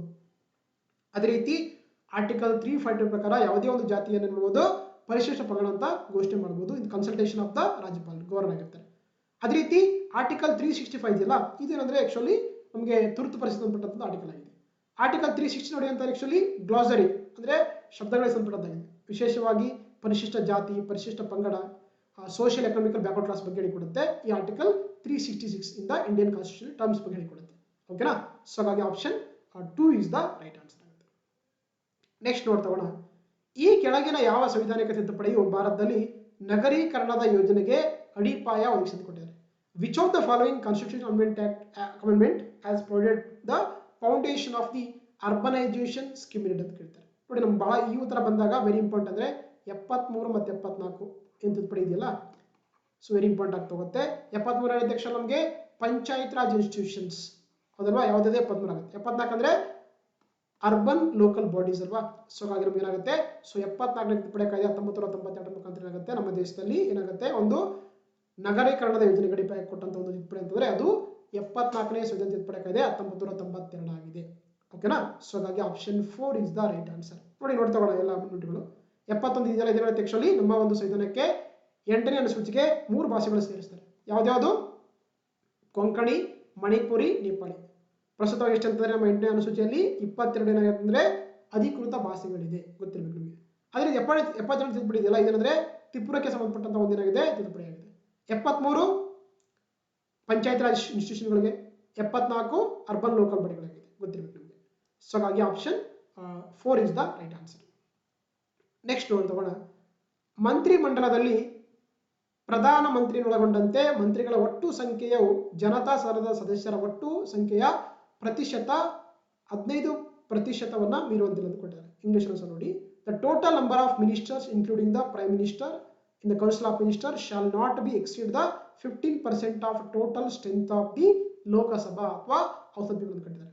ನೋಡಿ, ಏನಂದ್ರೆ ಏನ್ ಮಾಡ್ತಾರೆ ಅಂದ್ರೆ ಸೆಂಟ್ರಲ್ ಗೌರ್ಮೆಂಟ್ ಅಲ್ಲಿ ಯಾವುದೇ ಕಾರಣ ಕೂಡ ಏನಂದ್ರೆ, ಸೊ ಪ್ರೈಮ್ ಮಿನಿಸ್ಟರ್ ಇಟ್ಕೊಂಡಿರಂದ್ರೆ ಏನ್ ಕೌನ್ಸಿಲ್ ಆಫ್ ಮಿನಿಸ್ಟರ್ ನಂಬರ್ಸ್ ಏನಾಗಬೇಕಂತ ಹೇಳಿದ್ರೆ ಯಾವುದೇ ಕಾರಣ ಕೂಡ ಸೊ 15% ಜಾಸ್ತಿ ಆಗಲ್ಲ ಅಂತ ಹೇಳ್ತಾರೆ. ಯಾವ ಸ್ಟ್ರೆಂತ್ಗೆ? ಅದು ಲೋಕಸಭಾ ಟೋಟಲ್ ಸ್ಟ್ರೆಂತ್ಗೆ ಅಂತ ಹೇಳ್ತಾರೆ. ಯಾವ ತಿದ್ದುಪಡಿ ಅಂತಾರೆ? ಅದು 92ನೇ ಸಂವಿಧಾನ ತಿದ್ದುಪಡಿ 91ನೇ ಸಂವಿಧಾನ ತಿದ್ದುಪಡಿ ಕಾಯ್ದೆ ಮುಖಾಂತರ ಏನ್ ಮಾಡ್ತಾರೆ ಅಂದ್ರೆ ಈ ಒಂದು ಪ್ರಾವಿಷನ್ಸ್ ಅನ್ನ ಸೇರಿಸ್ತಾ ಹೋಗ್ತಾರೆ.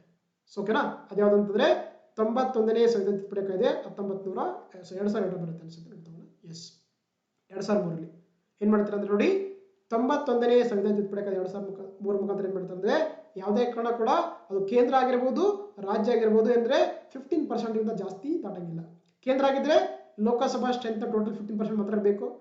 ರಾಜ್ಯಗಳಾದ್ರೆ total strength of the state legislative assembly strength ನ 15% ಮಾತ್ರ ಕ್ರಾಸ್ ಆಗ್ಬಿಡು ಅಂತ ಹೇಳ್ತಾರೆ. ಓಕೆನಾ, that is the 91st constitution amendment act of the 2003 ಆಗಿದೆ. 92 ಇದೆಯಲ್ಲ, ಇದರ ಮುಖಾಂತರ ಏನ್ ಮಾಡ್ತಾರೆ, ನಮ್ಮ 8ನೇ ಅನುಸೂಚಿಗೆ 4 ಭಾಷೆಗಳು ಸೇರಿಸ್ತಾರೆ. ಯಾವ್ದ್ಯಾವುದು? ಬೋಡೋ, ಡೋಗ್ರಿ, ಮೈತಾಲಿ, ಸಂತಾಲಿ ಸೇರಿಸ್ತಾರೆ. 22 ಭಾಷೆ. 42 ನಿಮಗೆಲ್ಲ ಗೊತ್ತಿರುವಂತೆ ಇದನ್ನ ಮಿನಿ ಕಾನ್ಸ್ಟಿಟ್ಯೂಷನ್ ಕರಿತೀವಿ. ಫಂಡಮೆಂಟಲ್ ಡ್ಯೂಟಿ ಸೇರಿಸ್ತಾರೆ ಅಲ್ವಾ. 44 ಮಾಡ್ತಾರೆ ಅಂದ್ರೆ ಆಕ್ಚುಲಿ ರೈಟ್ ಟು ಪ್ರಾಪರ್ಟಿ ಅಥವಾ ಆಸ್ತಿ ಹಕ್ಕನ್ನು ಅಂದ್ರೆ ತೆಗೆದಾಕ್ತಾರೆ ನಮ್ಮ ಒಂದು ಫಂಡಮೆಂಟಲ್ ರೈಟ್ಸ್ ಗಳಿಂದ. ಗೊತ್ತಿರಬೇಕು ನಿಮಗೆ. ಸೊ ಹಾಗಾಗಿ ನಮಗೆ ಇಲ್ಲಿ ಆಪ್ಷನ್ ಯಾವ್ದಾಗುತ್ತೆ ನೋಡಿ 1 ಈಸ್ ದ ರೈಟ್ ಆನ್ಸರ್ ಆಗುತ್ತೆ. Option 1 is the right answer. Next ನೋಡ್ತಗೋಣ. ಕೆಳಗಿನ ಉಪಬಂಧಗಳ ಪರಿಶೀಲನೆ ಕೊಟ್ಟಿದ್ದಾರೆ. ಕನ್ಸಿಡರ್ ದಿ ಫಾಲೋಯಿಂಗ್ ಪ್ರಾವಿಷನ್ಸ್ ಕೊಟ್ಟಿದ್ದಾರೆ. ನೋಡ್ತಗೋಣ. ಇಲ್ಲಿ ನೋಡಿ ಅಂದ್ರೆ ನಮ್ಗೆ ಗೊತ್ತಿರಲಿ ನಮ್ಮ ಸಂವಿಧಾನದಲ್ಲಿ ಪಾರ್ಟ್ 3 ಇದೆಯಲ್ಲ, ಏನಿರುತ್ತೆ ಫಂಡಮೆಂಟಲ್ ರೈಟ್ಸ್ ಅಥವಾ ಮೂಲಭೂತ ಹಕ್ಕುಗಳ ಬಗ್ಗೆ ಕೊಡುತ್ತೆ. ಪಾರ್ಟ್ 4 ಇದೆಯಲ್ಲ, ಇದರಲ್ಲಿ ಕೊಡುತ್ತೆ directive principle of the state policy ಅಥವಾ ನಿರ್ದೇಶಿತ ಕರೀತಾರೆ. ಅದೇ ರೀತಿ ಪಾರ್ಟ್ 4 ಇದೆಯಲ್ಲ, ಇದರಲ್ಲಿ ನಮಗೆ ಫಂಡಮೆಂಟಲ್ ಡ್ಯೂಟೀಸ್ ಅಥವಾ ಮೂಲಭೂತ ಕರ್ತವ್ಯಗಳ ಬಗ್ಗೆ ಕೊಡುತ್ತೆ. ಸೊ ಗೊತ್ತಿರಲಿ ನಮ್ಮ ಸಂವಿಧಾನದಲ್ಲಿ ಕೇವಲ ಓನ್ಲಿ ಫಂಡಮೆಂಟಲ್ ರೈಟ್ಗಳು ಇದೆಯಲ್ಲ, ಇವುಗಳು ಏನಾಗಿದ್ರೆ so they are the justiciable nature ಆಗಿದೆ. ಇವುಗಳು ಮಾತ್ರ ನ್ಯಾಯಸಮ್ಮತವಾಗಿದೆ.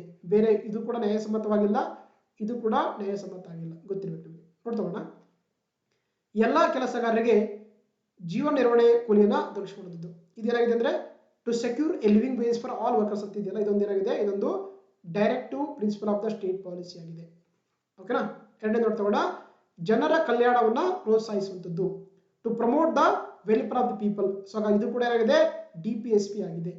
ಅದೇ ರೀತಿ ಧಾರ್ಮಿಕ ವಿದ್ಯಮಾನಗಳನ್ನ ನಿರ್ವಹಿಸುವಂತ ಇದೆಯಲ್ಲ, ಇದೊಂದೇನಾಗಿದೆ ಫಂಡಮೆಂಟಲ್ ರೈಟ್ಸ್ ಆಗಿದೆ.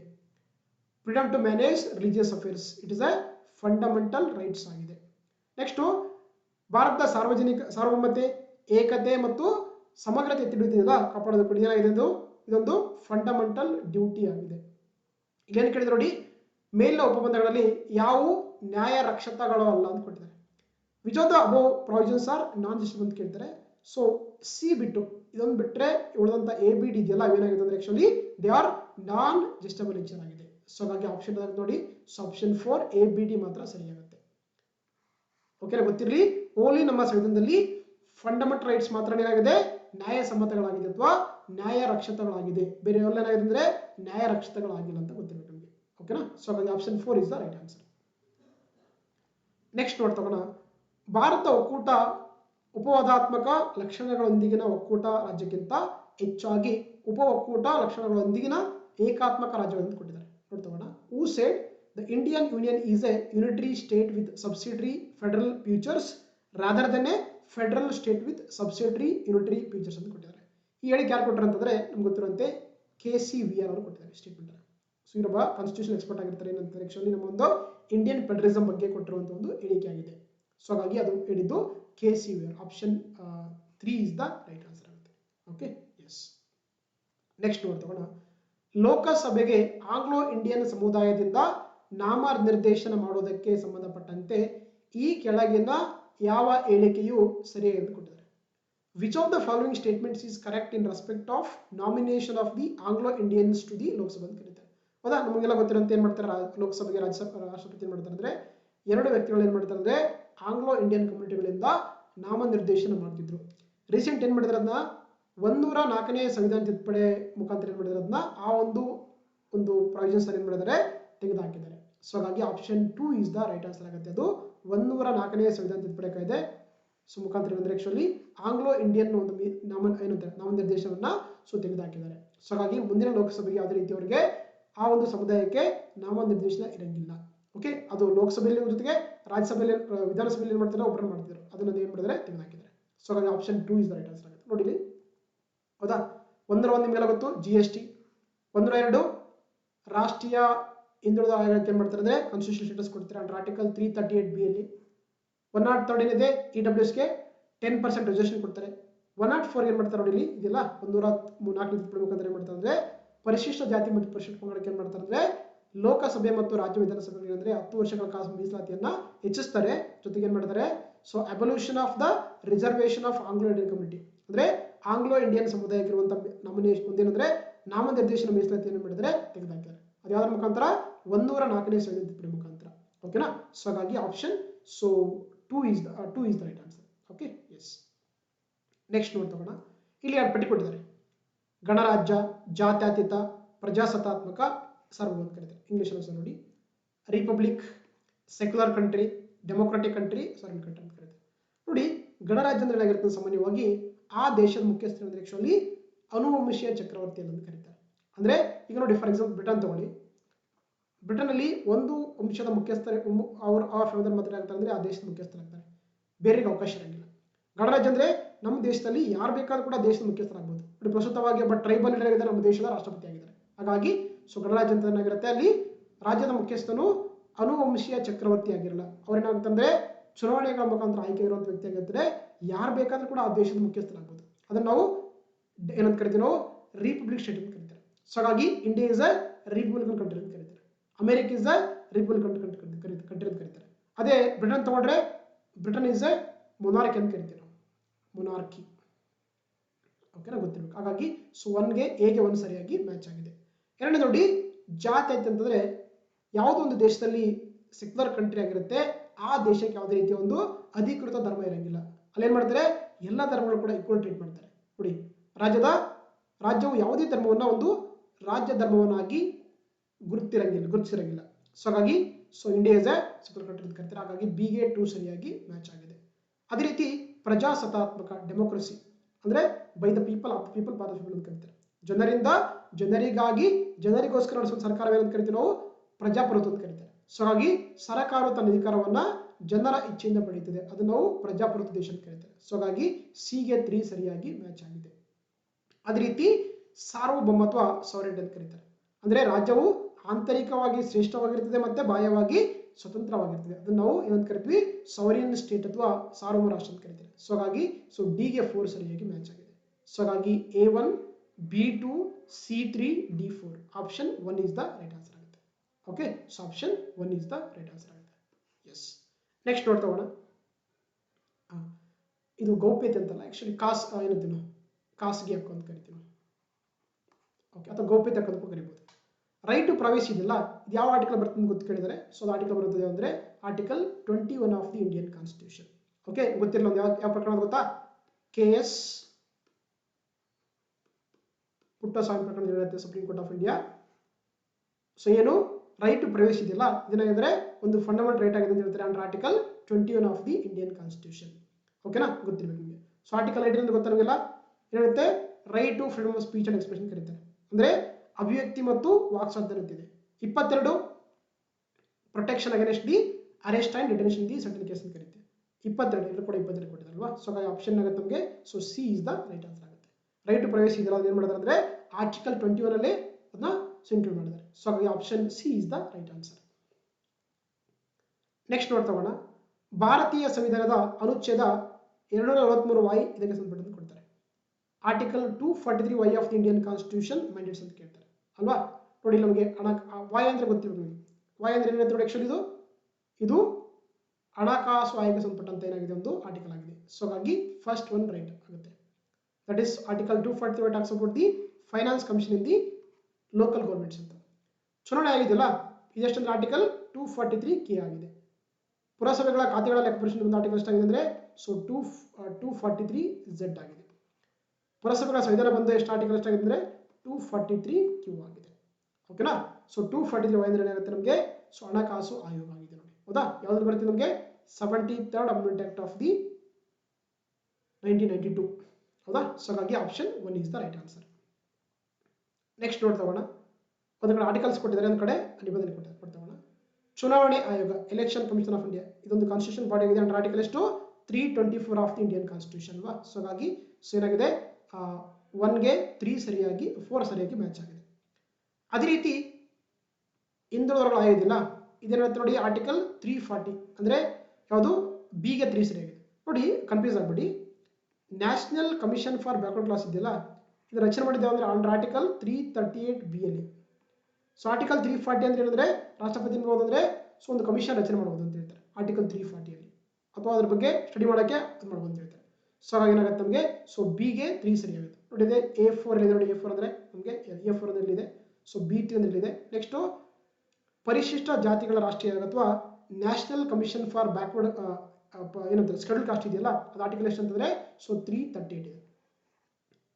ಅದೇ ರೀತಿ ಲೋಕಸೇವಾ ಆಯೋಗಗಳು UPSC ಫಂಕ್ಷನ್ಸ್ ಇಲ್ಲಿ ಅಂತ ಮೆನ್ಷನ್ ಮಾಡಿದರೆ ಆರ್ಟಿಕಲ್ 340 ಮೆನ್ಷನ್ ಮಾಡಿದ್ದಾರೆ. ಸೊ ಹಾಗಾಗಿ A4 B3 C1 D4 ಆಗುತ್ತೆ, ಗೊತ್ತಿರಬೇಕು ನಿಮಗೆ. ನೋಡಿ ನ್ಯಾಷನಲ್ ಕಮಿಷನ್ ಫಾರ್ SC ಇದೆಯಲ್ಲ, ಆರ್ಟಿಕಲ್ ಎಷ್ಟು ಅಂದರೆ 338. ನ್ಯಾಷನಲ್ ಕಮಿಷನ್ ಫಾರ್ ST ಇದೆಯಲ್ಲ, ಆರ್ಟಿಕಲ್ ಎಷ್ಟು ಅಂದರೆ 338A. ಅದೇ ರೀತಿ national commission for backward class ಇದೆಯಲ್ಲ, ಆರ್ಟಿಕಲ್ ಎಷ್ಟು ಅಂದರೆ 338 ಗೊತ್ತಿರಬೇಕು ನಿಮಗೆ. ಓಕೆನಾ, ಹಾಗಾಗಿ option 2 is the right answer. Next ಬೂರಿಯಾ ಸಮಿತಿ ಇದೆಯಲ್ಲ, ಇದು ಸಂಪುಟದ ಒಂದು ಕಾಯ್ದೆ ಅಂದರೆ ಪೆಸಾ ಆಕ್ಟ್ ಅಂತ ಬರುತ್ತೆ, ನಿಮ್ಮೆಲ್ಲ ಗೊತ್ತಿರುತ್ತೆ. ಪೆಸಾ ಅಂದರೆ panchayat raj extension to scheduled areas ಅಂತ ಕರೀತಾರೆ. ಓಕೆ, ಅದು ಕಾಯ್ದೆಗೆ ಜಾರಿಗೆ ಬರಬೇಕಾದ್ರೆ ಮೇನ್ ರೀಸನ್ ಅಂತ ಯಾವ ಕಮಿಟಿ ಅಂದರೆ ಅದು ಬೂರಿಯಾ ಕಮಿಟಿ ಅಂತ ಬರುತ್ತೆ. ಸೊ ಹಾಗಾಗಿ option 1 is the right answer. ನೋಡ್ತಾ ನೋಡಿ, ದಿಲೀಪ್ ಸಿಂಗ್ ಬೂರಿಯಾ ಕಮಿಟಿ ಅಂತ ಬರುತ್ತೆ. ಇದೇನಂದ್ರೆ ಪೆಸಾ ಆಕ್ಟ್ ಆಫ್ 1996 ಅಂದ್ರೆ ಏನ್ ಮಾಡ್ತಾರೆ ಅಂದ್ರೆ ಯಾವೆಲ್ಲ ಒಂದು ಪರಿಶಿಷ್ಟ ಒಂದು ಬುಡಕಟ್ಟು ಪ್ರದೇಶಗಳು ಇರ್ತವೆ ಅದಕ್ಕೆ ಏನ್ ಮಾಡ್ತಾರೆ ಅಂದ್ರೆ ಈ ಪಂಚಾಯತ್ ರಾಜ್ ಆಕ್ಟ್ ಅನ್ನು ಏನ್ ಮಾಡ್ತಾರೆ ಅಂದ್ರೆ ಅಲ್ಲಿ ವಿಸ್ತರಣೆ ಮಾಡ್ತಾರೆ. ಯಾವ್ದು ಮುಖಾಂತರ? ಅದು ಪೆಸಾ ಆಕ್ಟ್ ಆಫ್ ದಿ 1996 ಮುಖಾಂತರ. ಅದೇ ರೀತಿ ಸೊ ಎಲ್ಲ ಗೊತ್ತಿರಬೇಕು, ಬೇರೆ ಎಲ್ಲ ಕೊಟ್ಟಿದ್ದಾರೆ ಎಲ್ಲ ಹೇಳಿದ್ದೀನಿ. ಹಾಗಾಗಿ option 1 is the right answer.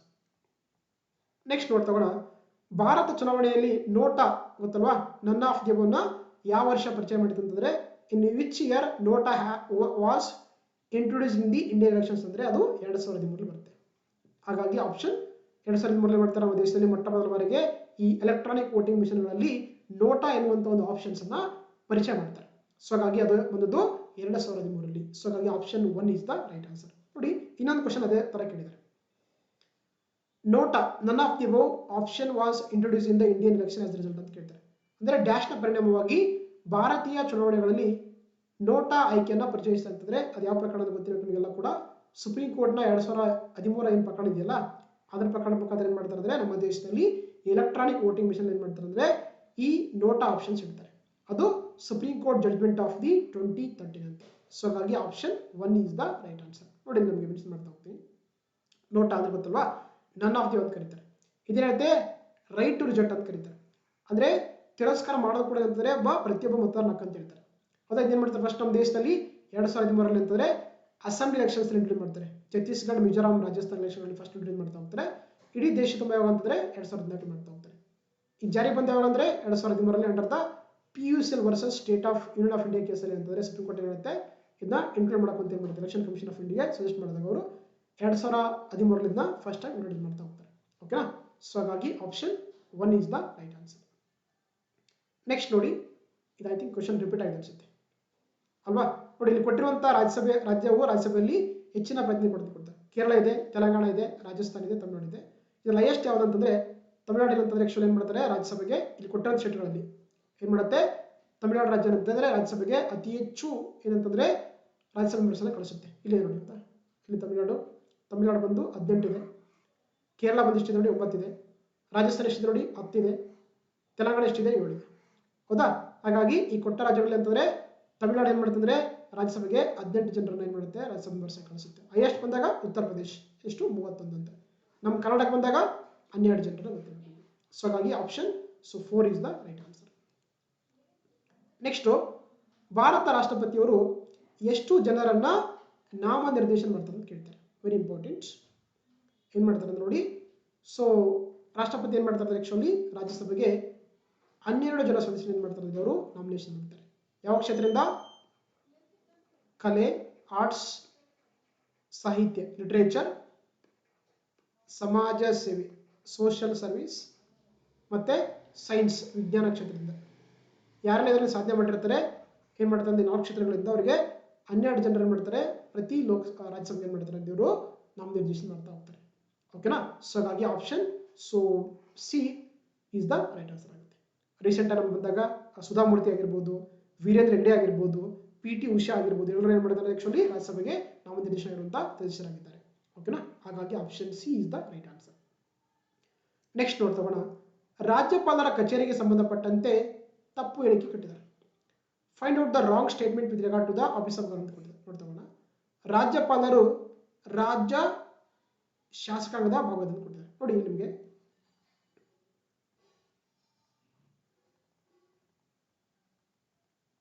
Okay ನೋಡಿ, ರಾಜ್ಯ ಶಾಸಕ ಇರುತ್ತೆ, ಇದರಲ್ಲಿ ಎರಡು ಸಭೆ ಬರುತ್ತೆ ಕಾಮನ್ ಆಗಿ. ಒಂದಾಗ ವಿಧಾನ ಸಭೆ ಬರುತ್ತೆ, ವಿಧಾನ ಪರಿಷತ್ ಬರುತ್ತೆ. ನೋಡಿ, ಯಾವುದೇ ಒಂದು ಮಸೂದೆ ಪಾಸ್ ಮಾಡಬೇಕಾದ್ರೆ ಆಕ್ಚುಲಿ ಎರಡು ಹೌಸ್ಗಳಲ್ಲಿ ಪಾಸ್ ಆಗುತ್ತೆ. ಪಾಸ್ ಆಗಿ ಅದು ಕಡ್ಡಾಯ ಅಂದರೆ ರಾಜ್ಯಪಾಲರ ಅಸೆಂಟ್ ಬೇಕೇ ಬೇಕು, ಇಲ್ಲಾಂದ್ರೆ ಏನಾಗುತ್ತೆ ಆ ಒಂದು ಮಸೂದೆ ಕಾಯ್ದೆಗೆ ಸಾಧ್ಯ ಇಲ್ಲ. ಆ ಕಾರಣಕ್ಕಾಗಿ ಏನಾಗುತ್ತೆ, ರಾಜ್ಯಪಾಲರು ಏನಾಗುತ್ತೆ ಅಂದರೆ ಆಕ್ಚುಲಿ ರಾಜ್ಯ ಶಾಸಕಾಂಗದ ಭಾಗ ಆಗಿರ್ತಾರೆ. ಬಟ್ ಅವ್ರು ಯಾವುದೇ ರೀತಿಯ ಸೆಷನ್ಗೆ ಹೋಗಿ ಮೀಟಿಂಗ್ ಅಟೆಂಡ್ ಮಾಡಂಗಿಲ್ಲ ಅದರ, ಬಟ್ ಅವ್ರು ಫಸ್ಟ್ ಸೆಷನ್ ಮಾಡ್ತಾರೆ, ಬಟ್ ಯಾವುದೇ ರೀತಿ ಅವ್ರು ಏನು ಹೋಗಿ ಡೈಲಿ ಡಿಬೇಟ್ ಮಾಡಲ್ಲ. ಆದ್ರೂ ಕೂಡ ಏನಾಗಿರ್ತಾರೆ ಅಂದ್ರೆ ಅವರು is a part of the legislature ಆಗಿರ್ತಾರೆ. ಓಕೆ, ನೋಡ್ತಾರೆ ರಾಜ್ಯಪಾಲರು ರಾಜ್ಯ ಶಾಸಕರ ಭಾಗವಾಗಿದ್ದಾರೆ. ಎಸ್, ಇದು ಕರೆಕ್ಟ್ ಸ್ಟೇಟ್ಮೆಂಟ್ ಆಗಿದೆ. Governor is the part of the state legislature ಅಂತ ಕರೀತಾರೆ. ಫಸ್ಟ್ ಹೌದು. ಎರಡನೇದು, ರಾಜ್ಯ ಉಚ್ಚ ನ್ಯಾಯಾಲಯದ ನ್ಯಾಯಾಧೀಶರನ್ನ ನೇಮಿಸುವ ಅಧಿಕಾರ ರಾಜ್ಯಪಾಲರಿಗೆ ಕೊಟ್ಟಿದ್ದಾರೆ. Governor has the power to appoint judges of this state high court. ನಾವು ಆಕ್ಚುಲಿ ಯಾರಂದ್ರೆ ರಾಷ್ಟ್ರಪತಿ ಏನ್ ಮಾಡ್ತಾರೆ ಅಂದ್ರೆ ಹೈಕೋರ್ಟ್ ಜಡ್ಜ್ಗಳನ್ನ ಅಪಾಯಿಂಟ್ ಮಾಡ್ತಾರೆ. ಸೊ ಹಾಗಾಗಿ ಈ ಒಂದು ಹೇಳಿಕೆ ತಪ್ಪಾಗಿದೆ. ಇದು ಆಕ್ಚುಲಿ ರಾಜ್ಯಪಾಲರಿಗೆ ಸಂಬಂಧಪಟ್ಟಂತ ಒಂದು ಆಯ್ಕೆ ಅಧಿಕಾರ ಅಲ್ಲ. ಅದೇ ರೀತಿ ಅವರು ಮಂತ್ರಿಮಂಡಲವನ್ನು ನೇಮಕ ಮಾಡ್ತಾರೆ. ಎಸ್, ಜೊತೆಗೆ ರಾಜ್ಯ ಶಾಸಕರಿಗೆ ಏನು ಮಾಡ್ತಾರೆ, ಅವರು ನಾಮನಿರ್ದೇಶನ ಮಾಡ್ತಾ ಹೋಗ್ತಾರೆ. ಸೊ 3 ಸರಿಯಾಗಿದೆ, 4 ಸರಿಯಾಗಿದೆ, 2 ತಪ್ಪಾಗಿದೆ. ಸೊ ಹಾಗಾಗಿ option 2 is the right answer. ಓಕೆನಾ. ಎಸ್. ನೆಕ್ಸ್ಟ್, ಕಸ್ಟೋಡಿಯಲ್ ಡೆತ್ ಮತ್ತು ಕಸ್ಟೋಡಿಯಲ್ ಟಾರ್ಚರ್ಗಳಿಗೆ ಸಂಬಂಧಪಟ್ಟಂತ ಪ್ರಕರಣ ಕೇಳ್ತಾರೆ. So name the case which dealt with the custodial death and custodial torture ಅಂತ ಯಾವ್ದು ಬರುತ್ತೆ ಅಂದ್ರೆ ಗೊತ್ತಿರಬೇಕು ನಿಮಗೆ, DK Basu versus state of West Bengal ಇದೆಯಲ್ಲ, ಅಲ್ಲಿ ಏನಂತಂದ್ರೆ ಆಕ್ಚುಲಿ ಈ ಕಸ್ಟೋಡಿಯಲ್ ಡೆತ್ ಬಗ್ಗೆ ಹೇಳಿಕೊಡ್ತಾವೆ. ಸುಪ್ರೀಂ ಕೋರ್ಟ್ ಪ್ರಕರಣ ಬರುತ್ತೆ. ಸೊ ಹಾಗಾಗಿ option 3 is the right answer ಆಗುತ್ತೆ. Okay, option 3 is the right answer ಆಗುತ್ತೆ. ಎಲ್ಲ ಕೇಸ್ ಬಗ್ಗೆ ಕೊಟ್ಟಿದ್ದೇವೆ ಸರ್, ನೋಡ್ಕೊಳ್ಳಿ. ಹೌದಾ, ADM ಜಗಳಪುರ್ ಕೇಸ್ ಅಂದ್ರೆ ABS ಕಾರ್ಪಸ್ ಕೇಸ್ ಅಂತ ಕರೀತಾರೆ. ಗುಪ್ತಾ SP ಗುಪ್ತಾ ಕೇಸ್ ಅಂದ್ರೆ ಇಂಡಿಪೆಂಡೆಂಟ್ ಜುಡಿಷಿಯಲ್ ಬಗ್ಗೆ ಬರುತ್ತೆ. ಆಮೇಲೆ ಪ್ರದೀಪ್ ಜೈನ್ ಕೇಸ್ ಬಂದು ಡೊಮಿಸಿಯಲ್ ರಿಸರ್ವೇಷನ್ ಬಗ್ಗೆ ಹೇಳಿಕೊಡುತ್ತೆ. DK ಬಸು ಕೇಸ್ ಇದೆಯಲ್ಲ, ಇದೇನಾದ್ರು ಆಕ್ಚುಲಿ ಯಾವುದು ಕಸ್ಟೋಡಿಯಲ್ ಡೆತ್ ಬಗ್ಗೆ ಹೇಳಿಕೊಡುವಂತ ಒಂದು ಜಡ್ಜ್ಮೆಂಟ್ ಆಗಿದೆ. ಓಕೆನಾ. ಸೊ ಹಾಗಾಗಿ option 3 is the right answer. Next ನೋಡ್ತಗೋಣ. ಅಗೇನ್ ಸುಪ್ರೀಂ ಕೋರ್ಟ್ ಜಡ್ಜ್ ಕೊಟ್ಟಿದ್ದಾರೆ. Ramesh Thapar versus state of Madras ಇದೆ. ರಾಜನಾರಾಯಣ್ ವರ್ಸಸ್ UP ರಾಜ್ಯ ಇದೆ. PUCL versus union of India case ಇದೆ. ಆಮೇಲೆ ADR versus union of India case ಇದೆ. ಈ ವರ್ಷ ಬಂದು ಕೇಳ್ತಾರೆ. ನೋಡಿ, ರಮೇಶ್ ಥಾಪರ್ ಕೇಸ್ ಇದೆಯಲ್ಲ, ಇದೆ ಅಂದ್ರೆ ಯಾವಾಗ ಬರುತ್ತೆ ಅಂದ್ರೆ state of Ramesh Thapar versus state of Madras case ಬಂದಿವಾಗ ಅಂದ್ರೆ ಇದು ಬಂದಿದೆ ಯಾವಾಗ, ಸೊ 1950ರಲ್ಲಿ. ಓಕೆನಾ. ಹಾಗಾಗಿ ಎಗೆ 2 ಸರಿ ಆಗುತ್ತೆ. ಎಗೆ 2 ಅಂದ್ರೆ ಇಲ್ಲಿ ನೋಡಿ ನಿಮಗೆ, ಸೊ ಇದು ಕ್ಯಾನ್ಸಲ್ ಆಗುತ್ತೆ, 4 ಕ್ಯಾನ್ಸಲ್ ಆಗುತ್ತೆ, 3 ಕ್ಯಾನ್ಸಲ್ ಆಗುತ್ತೆ, 1 ಮಾತ್ರ ಉಳಿಯುತ್ತೆ. ಅದೇ ರೀತಿ ರಾಜನಾರಾಯಣ್ ಕೇಸ್ ಇದೆಯಲ್ಲ, ಇದು ಯಾವಾಗ ಅಂದ್ರೆ ಸೊ UP ಕೇಸ್, ಇದು ಇಂದಿರಾ ಗಾಂಧಿ ಅಪೋಸಿಟ್ ಬರುತ್ತೆ 1975. ಸೊ ಹಾಗಾಗಿ ನಮಗೆ ಎಗೆ 2 ಸರಿ ಆಗುತ್ತೆ, ಬಿಗೆ 1 ಸರಿ ಆಗುತ್ತೆ. ಅದೇ ರೀತಿ PUCL versus union of India case ಬಂದೇವಾಗ ಅಂತಂದ್ರೆ ಇದು ಪ್ರಕರಣ ಬಂದೇವಾಗ ಅಂದ್ರೆ ಇದು ಸಾಗಿದ್ದು 2004ರಲ್ಲಿ. ಅದೇ ರೀತಿ ADR ಪ್ರಕರಣ ಬಂದೇವಾಗ ಅಂದ್ರೆ 2002ರಲ್ಲಿ ಆಗುತ್ತೆ. ಸೊ ಹಾಗಾಗಿ C4 D3 ಸರಿ ಆಗುತ್ತೆ. ಓಕೆನಾ. ಸೊ ಹಾಗಾಗಿ option 1 is the right answer ಆಗುತ್ತೆ. ಇಲ್ಲಿ ಅದ್ರ ಬಗ್ಗೆ ಕೊಟ್ಟಿದ್ದೇವೆ ಸರ್, ನೋಡ್ಕೊಳ್ಳಿ ಎಲ್ಲ ಕೇಸ್ ಬಗ್ಗೆ ಕೂಡ. ಎಸ್, ರಮೇಶ್ ಥಾಪರ್ ಕೇಸ್ ಇದೆಯಲ್ಲ, ಇದು ಫ್ರೀಡಮ್ ಆಫ್ ಪ್ರೆಸ್ ಸಂಬಂಧಪಟ್ಟ ಕೇಸ್ ಆಗಿದೆ. ಅದೇ ಇಂದಿರಾ ಗಾಂಧಿ ಕೇಸ್ ಆಗಲೇ ಹೇಳಿದೆ ನಿಮಗೆ. PUCL ಕೇಸ್ ಕೂಡ ರೈಟ್ ಇನ್ಫಾರ್ಮೇಶನ್ ಬರುತ್ತೆ, ಮತ್ತೆ ನೋಟ ಕೂಡ ಬರುತ್ತೆ.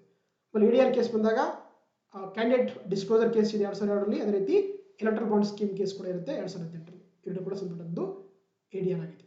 ಓಕೆನಾ. ಸೊ ಹಾಗಾಗಿ option 1 is the right answer. Next, ಇಲ್ಲಿ ನಮ್ಗೆ ಆರ್ಟಿಕಲ್ಸ್ ಕೊಟ್ಟಿದ್ದಾರೆ. ಇಲ್ಲಿ ತಪ್ಪಾದ ಕೇಳಿದ್ದಾರೆ. ಓಕೆ ನೋಡಿ, ಲಾಸ್ಟ್ ನೋಡ್ತೋಣ. Directive to development of Hindi language, ಹಿಂದಿಯ ಭಾಷೆಯ ಬೆಳವಣಿಗೆ ನಿರ್ದೇಶನ ಇದೆಯಲ್ಲ, ಎಸ್ ಆರ್ಟಿಕಲ್ 351 ಇದು ಸರಿಯಾಗಿದೆ. ಅದೇ ರೀತಿ ಭಾಷಾ ಅಲ್ಪಸಂಖ್ಯಾತರಿಗಾಗಿ ವಿಶೇಷ ಅಧಿಕಾರ ಅಂತ ಇದೆಯಲ್ಲ, ಆರ್ಟಿಕಲ್ 348. ಸೊ ಇದು ಕೂಡ ಸರಿಯಾಗಿದೆ. ಅದೇ ರೀತಿ ಪ್ರಾದೇಶಿಕ ಭಾಷೆಗಳಿಗೆ ವಿಶೇಷ ಅಧಿಕಾರ ಇದೆಯಲ್ಲ, ಆರ್ಟಿಕಲ್ 347 ಇದು ಕೂಡ ಸರಿಯಾಗಿದೆ. ಆದರೆ ಅಧಿಕೃತ ಉದ್ದೇಶಕ್ಕಾಗಿ ಸಂವಹನ ಭಾಷೆಗಾಗಿ ಇಂಗ್ಲಿಷ್ ಮುಂದುವರಿಸಿದೆಯಲ್ಲ, ಇದು ಆರ್ಟಿಕಲ್ ಬಂದು 343 ಆಕ್ಚುಲಿ 344 ಅಲ್ಲ. ಓಕೆನಾ. ಹಾಗಾಗಿ ಫಸ್ಟ್ ಹೇಳಿಕೆ ಅಥವಾ ಹೊಂದಾಣಿಕೆ ತಪ್ಪಾಗಿದೆ. ಸೊ ಹಾಗಾಗಿ option 1 is the right answer. Next ನೋಡ್ತಗೋಣ. ಇಲ್ಲಿ ನಮಗೆ ಒಂದು ಪ್ರತಿಪಾದನೆ ಮತ್ತೆ ಕಾರಣ ಕೊಟ್ಟಿದ್ದಾರೆ. ಪ್ರತಿಪಾದನೆ ನೋಡ್ತಗೋಣ. ರಾಷ್ಟ್ರೀಯ ಹಸಿರು ನ್ಯಾಯಮಂಡಳಿಯು ಭಾರತದನ್ನ ಪರಿಸರ ವಿವಾದಗಳಲ್ಲಿ ಅತ್ಯುನ್ನತ ಮೇಲ್ಮನವಿ ಪ್ರಾಧಿಕಾರದಿಂದ ಕೊಟ್ಟಿದ್ದಾರೆ. The national green tribunal is the highest appeal authority in the environmental dispute ಎಂದು ಕೊಟ್ಟಿದ್ದಾರೆ. ಎಸ್, ಪ್ರತಿಪಾದನೆ ಸರಿಯಾಗಿದೆ. ನ್ಯಾಯಾಧೀಕರಣವು ನೈಸರ್ಗಿಕ ನ್ಯಾಯದ ತತ್ವಗಳಿಂದ ಮಾರ್ಗದರ್ಶನ ಪಡೆದುಕೊಂಡಿದ್ದಾರೆ. The tribunal is guided by the principle of naturalist ಅಂತ ಕೊಟ್ಟಿದ್ದಾರೆ. ಎರಡನೇ ಕೂಡ ಸರಿಯಾಗಿದೆ. ಸೊ ಹಾಗಾಗಿ ನಮಗೆ ಆಪ್ಷನ್ ಎ 1A ಮತ್ತು 6 ಸರಿಯಾಗಿದೆ. ಆರ್ ಎನ ಸರಿಯಾದ ವಿವರಣೆಯಾಗಿದೆ. ಸೊ ಹಾಗಾಗಿ option 1 is the right answer. Both A and R correct ಆಗಿದೆ. So R is the correct explanation of A ಆಗಿದೆ. ಸೊ ಹಾಗಾಗಿ option 1 is the right answer. Next ನೋಡ್ತಗೋಣ. ಯಾವ ಸಂದರ್ಭದಲ್ಲಿ ಭಾರತ ಸರ್ವೋಚ್ಚ ನ್ಯಾಯಾಲಯವು 9ನೇ ಅನುಸೂಚಿ ಅಥವಾ 9th ಶೆಡ್ಯೂಲ್ ಅನ್ನು ನಿರ್ದಿಷ್ಟ ಉದ್ದೇಶಕ್ಕಾಗಿ ರಚಿಸಲಾಗಿದೆ ಮತ್ತು ಕೆಲವು ಕಾನೂನುಗಳು ಮತ್ತು ತಿದ್ದುಪಡಿಗಳನ್ನು ನ್ಯಾಯಾಂಗ ಪರಿಶೀಲನೆ ವ್ಯಾಪ್ತಿಯಿಂದ ಹೊರಗಿಡಲು ಗುರಾಣಿಯಾಗಿ ಬಳಸಲಾಗುವುದಿಲ್ಲ ಅಂತ ಹೇಳಿದರೆ ಅಂದರೆ ಅದು ಬಂದು ಯಾವ ಕೇಸ್ ಅಂತಂದರೆ ಅದು IR ಕೊಹ್ಲೋ versus state of Tamil Nadu ರಾಜ್ಯ ಇದೆಯಲ್ಲ ಅದರ ಪ್ರಕರಣದಲ್ಲಿ ಸುಪ್ರೀಂ ಕೋರ್ಟ್ ಹೇಳ್ತಾ ಹೋಗುತ್ತೆ. So that is in the IR ಕೊಹ್ಲೋ versus state of Tamil Nadu ಕೇಸಲ್ಲಿ. ಸೊ ಹಾಗಾಗಿ option 2 is the right answer. ಇಲ್ಲಿ ನಿಮ್ಗೆ ಅದಕ್ಕೆ ಎಕ್ಸ್ಪ್ಲೇಷನ್ ಕೊಟ್ಟಿದ್ದು ಸ್ವಲ್ಪ ನೋಡ್ಕೊಳ್ಳಿ. ಓಕೆನಾ? ಎಸ್. ನೆಕ್ಸ್ಟ್ ನೋಡ್ತಗೋಣ. ಇಲ್ಲಿ ಕೂಡ ಪ್ರತಿಪಾದನೆ ಮತ್ತೆ ಕಾರಣ ಕೊಟ್ಟಿದ್ದಾರೆ. 1992ರಲ್ಲಿ ಭಾರತ ಸರ್ಕಾರ ಕಾರ್ಯಕಾರಿ ಆದೇಶದ ಮುಖಾಂತರ ರಾಷ್ಟ್ರೀಯ ಮಹಿಳಾ ಆಯೋಗವನ್ನು ಸ್ಥಾಪಿಸಲು ಕೊಟ್ಟಿದ್ದಾರೆ. ಆಕ್ಚುಲಿ ಇದನ್ನ ಆಕ್ಟ್ ಮುಖಾಂತರ ಮಾಡಿದರೆ ಯಾವುದೇ ರೀತಿಯ ಕಾರ್ಯಕಾರಿ ಆದೇಶ ಅಲ್ಲ. ಸೊ ಹಾಗಾಗಿ ಪ್ರತಿಪಾದನೆ ತಪ್ಪಾಗಿದೆ. ರಾಷ್ಟ್ರೀಯ ಮಹಿಳಾ ಆಯೋಗ ಕಾಯ್ದೆ 1992ರಲ್ಲಿ ರಚಿಸಲಾದ ಶಾಸನದ ಸಂಸ್ಥೆ ಕೊಟ್ಟಿದ್ದಾರೆ. ಎಸ್, ಕಾರಣ ಸರಿಯಾಗಿದೆ. ಸೊ ಹಾಗಾಗಿ ನಮಗೆ ಇಲ್ಲಿ ಎ ತಪ್ಪು, ಆರ್ ಸರಿಯಾಗಿದೆ. Option 4 is the right answer. ಹೌದಾ? ನೋಡಿ ಇಂಗ್ಲಿಷ್ ನೋಡಿ, ಏನು ನ್ಯಾಷನಲ್ ಕಮಿಷನ್ ಫಾರ್ ವುಮೆನ್ ಇದೆಯಲ್ಲ ಇದನ್ನ ಎಕ್ಸಿಕ್ಯೂಟಿವ್ ಆರ್ಡರ್ ಮುಖಾಂತರ ರಚನೆ ಮಾಡಿಲ್ಲ, ಇದನ್ನ ಆಕ್ಟ್ ಮುಖಾಂತರ ರಚನೆ ಮಾಡಿದ್ದಾರೆ. ಸೊ ಹಾಗಾಗಿ ಫಸ್ಟ್ ಅಸರ್ಷನ್ ತಪ್ಪಾಗುತ್ತೆ. ಹೌದು, ಏನು ನ್ಯಾಷನಲ್ ಕಮಿಷನ್ ಫಾರ್ ವುಮೆನ್ ಇದೆಯಲ್ಲ ಇದೊಂದು ಸ್ಟ್ಯಾಟ್ಯೂಟರಿ ಬಾಡಿ ಆಗಿದೆ under the national commission act of the women act of the 1990 ಇದೆ. ಸೊ ಹಾಗಾಗಿ ರೀಸನ್ ಸರಿಯಾಗಿದೆ. ಸೊ ಹಾಗಾಗಿ option A falls, are correct ಆಗುತ್ತೆ. 4 ಇಸ್ ದ ರೈಟ್ ಆನ್ಸರ್ ಆಗುತ್ತೆ. ಎಸ್. ನೆಕ್ಸ್ಟ್, ಈ ಕೆಳಗಿನ ಯಾರು ಭಾರತ ಸಂವಿಧಾನದ ಸಲಹೆಗಾರಾಗಿದ್ದು ಸಂವಿಧಾನ ಸಭೆಯ ಸದಸ್ಯರು ಕೊಟ್ಟಿದ್ದಾರೆ. Who amongst the following was constitution adviser but not member of the constituent assembly ಅಂತಂದ್ರೆ ಅದು BN ರಾವ್ ಅವರು. ಇವ್ರು ಏನಾಗಿರ್ತಾರೆ ಅಂದ್ರೆ ಕಾನ್ಸ್ಟಿಟ್ಯೂಷನ್ ಅಡ್ವೈಸರ್ ಆಗಿರ್ತಾರೆ. ಇವ್ರು ಯಾವುದೇ ಕಾರಣ ಕೂಡ ಮೆಂಬರ್ ಆಗಿರಲ್ಲ. ಸೊ ಹಾಗಾಗಿ option 3 is the right answer ಆಗುತ್ತೆ, BN ರಾವ್ ಅಂತ. ನೆಕ್ಸ್ಟ್ ನೋಡ್ತಗೋಣ. ಕಾನೂನು ಮುಂದೆ ಸಮಾನತೆಯನ್ನ ಯಾವ ಸಂವಿಧಾನದಿಂದ ಎರಡು ಪಡೆದು ಕೊಟ್ಟಿದ್ದಾರೆ. Equality before law was border from the ಅಂದ್ರೆ ಅದು ಬಾರ ಮಾಡ್ಕೊಂಡಿದ್ದೀವಿ ನಾವು ಬ್ರಿಟಿಷ್ ಕಾನ್ಸ್ಟಿಟ್ಯೂಷನ್ ಇಂದ.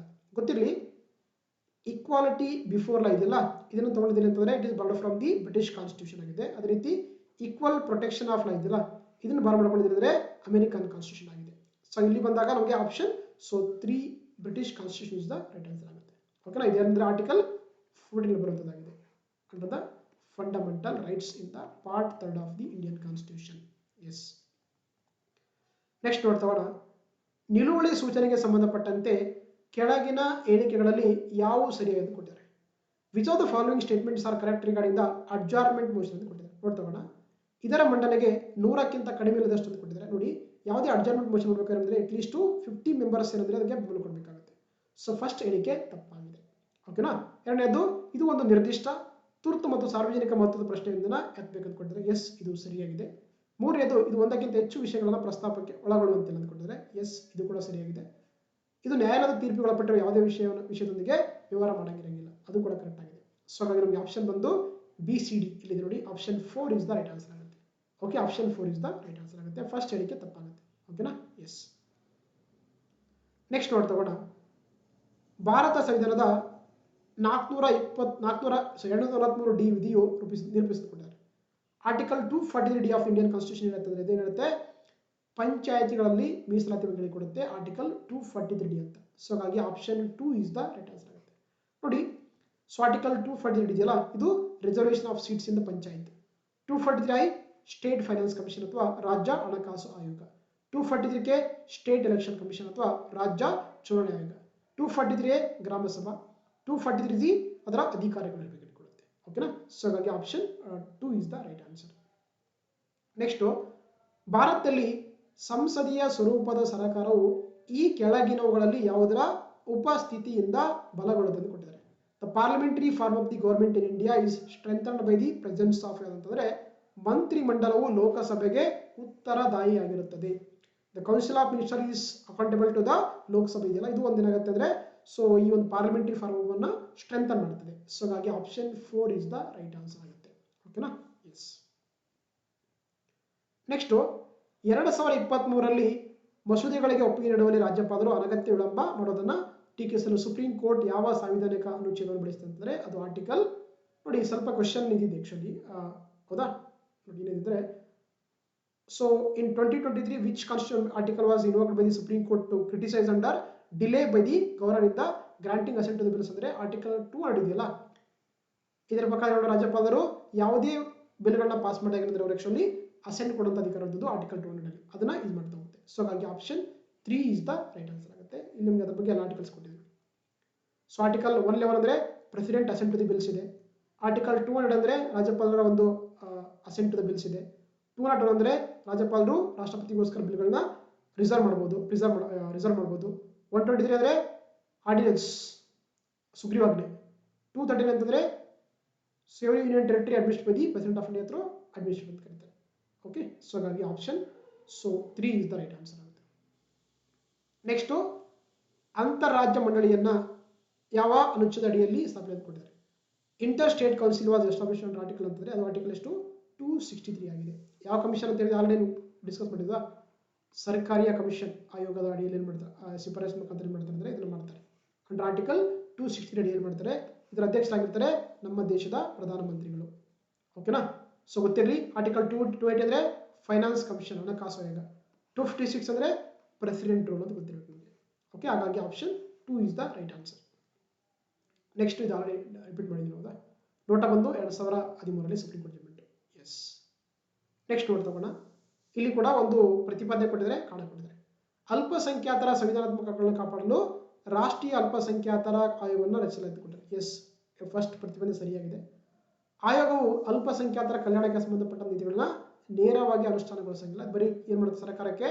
ಶಿಫಾರಸು ಮಾಡುತ್ತೆ ಗೊತ್ತಿರಬೇಕು ನಿಮಗೆ ಸೊ ಹಾಗಾಗಿ ಕಾರಣ ತಪ್ಪಾಗಿದೆ ಸೊ ಎ ಸರಿ ಆರ್ ತಪ್ಪು so option 3 is right answer ಹೌದಾ ಇಲ್ಲಿ R is age to R is but R is false ಆಗಿದೆ ನೋಡ್ತಾ ನೋಡಿ ಏನು ನ್ಯಾಷನಲ್ ಕಮಿಷನ್ ಫಾರ್ ಮೈನಾರಿಟೀಸ್ ಇದೆಯಲ್ಲ ನಮ್ಮ ದೇಶದಲ್ಲಿ ಬಂದಾಗ ಏನಂತಂದ್ರೆ ಅವ್ರು ಆಕ್ಟ್ ಮಾಡ್ತಾ ಹೋಗ್ತಾರೆ national commission for minorities act of 1992 ಮಾಡುತ್ತೆ ಇದರಲ್ಲಿ ಏನಂತಂದ್ರೆ ನಮ್ಮ ದೇಶದಲ್ಲಿರುವಂತ 5 ಧರ್ಮಗಳನ್ನ ಮುಸ್ಲಿಂ ಕ್ರಿಶ್ಚಿಯನ್ ಸಿಖ್ ಬುದ್ಧ ಮತ್ತೆ ಜೊರಾಸ್ಟ್ರಿಯನ್ ಧರ್ಮಗಳನ್ನ ಏನಂತಂದ್ರೆ ಅಲ್ಪಸಂಖ್ಯಾತರು ಅಂತ ಕರೀತಾರೆ ಗೊತ್ತಿರಬೇಕು ನಿಮಗೆ ಓಕೆನಾ ಹಾಗಾಗಿ ಸೊ ಆಪ್ಷನ್ ಇದು ಬರೀ ಕೇವಲ ಶಿಫಾರಸು ಮಾಡುತ್ತೆ ಯಾವುದೇ ರೀತಿಯ ನೇರವಾಗಿ ಅದೇ ಅಧಿಕಾರ ಚಲಾಯಿಸಲ್ಲ ಅಂದ್ರೆ ಏನು ಪಾಲಿಸಿ ಮಾಡೋಕೆ ಅಧಿಕಾರ ಇಲ್ಲ ಸೊ ಹಾಗಾಗಿ option 3 is the right answer next ನೋಡ್ ತಗೋಣ ನೀತಿ ಆಯೋಗಕ್ಕೆ ಸಂಬಂಧಪಟ್ಟಂತೆ ಈ ಕೆಳಗಿನವುಗಳಲ್ಲಿ ಯಾವುದು ಸರಿ ಅಂತ ಕೇಳ್ತಾರೆ ಯೋಜನಾ ಆಯೋಗಕ್ಕೆ ಬದಲಾಗಿ ನೀತಿ ಆಯೋಗನ ರಚಿಸಲಾಗಿದೆ ಎಸ್ ಹೌದಾ ನೋಡಿ ಏನಂದ್ರೆ ಆಕ್ಚುಲಿ ಮೊದಲು ಇದಕ್ಕಿಂತ ಮುಂಚೆ ಇರ್ತಂದ್ರೆ ಪ್ಲಾನಿಂಗ್ ಕಮಿಷನ್ ಇದ್ದಿತ್ತು ಏನ್ ಮಾಡ್ತಾರೆ ಮೋದಿ ಅವರು ಸೊ 1 ಜನವರಿ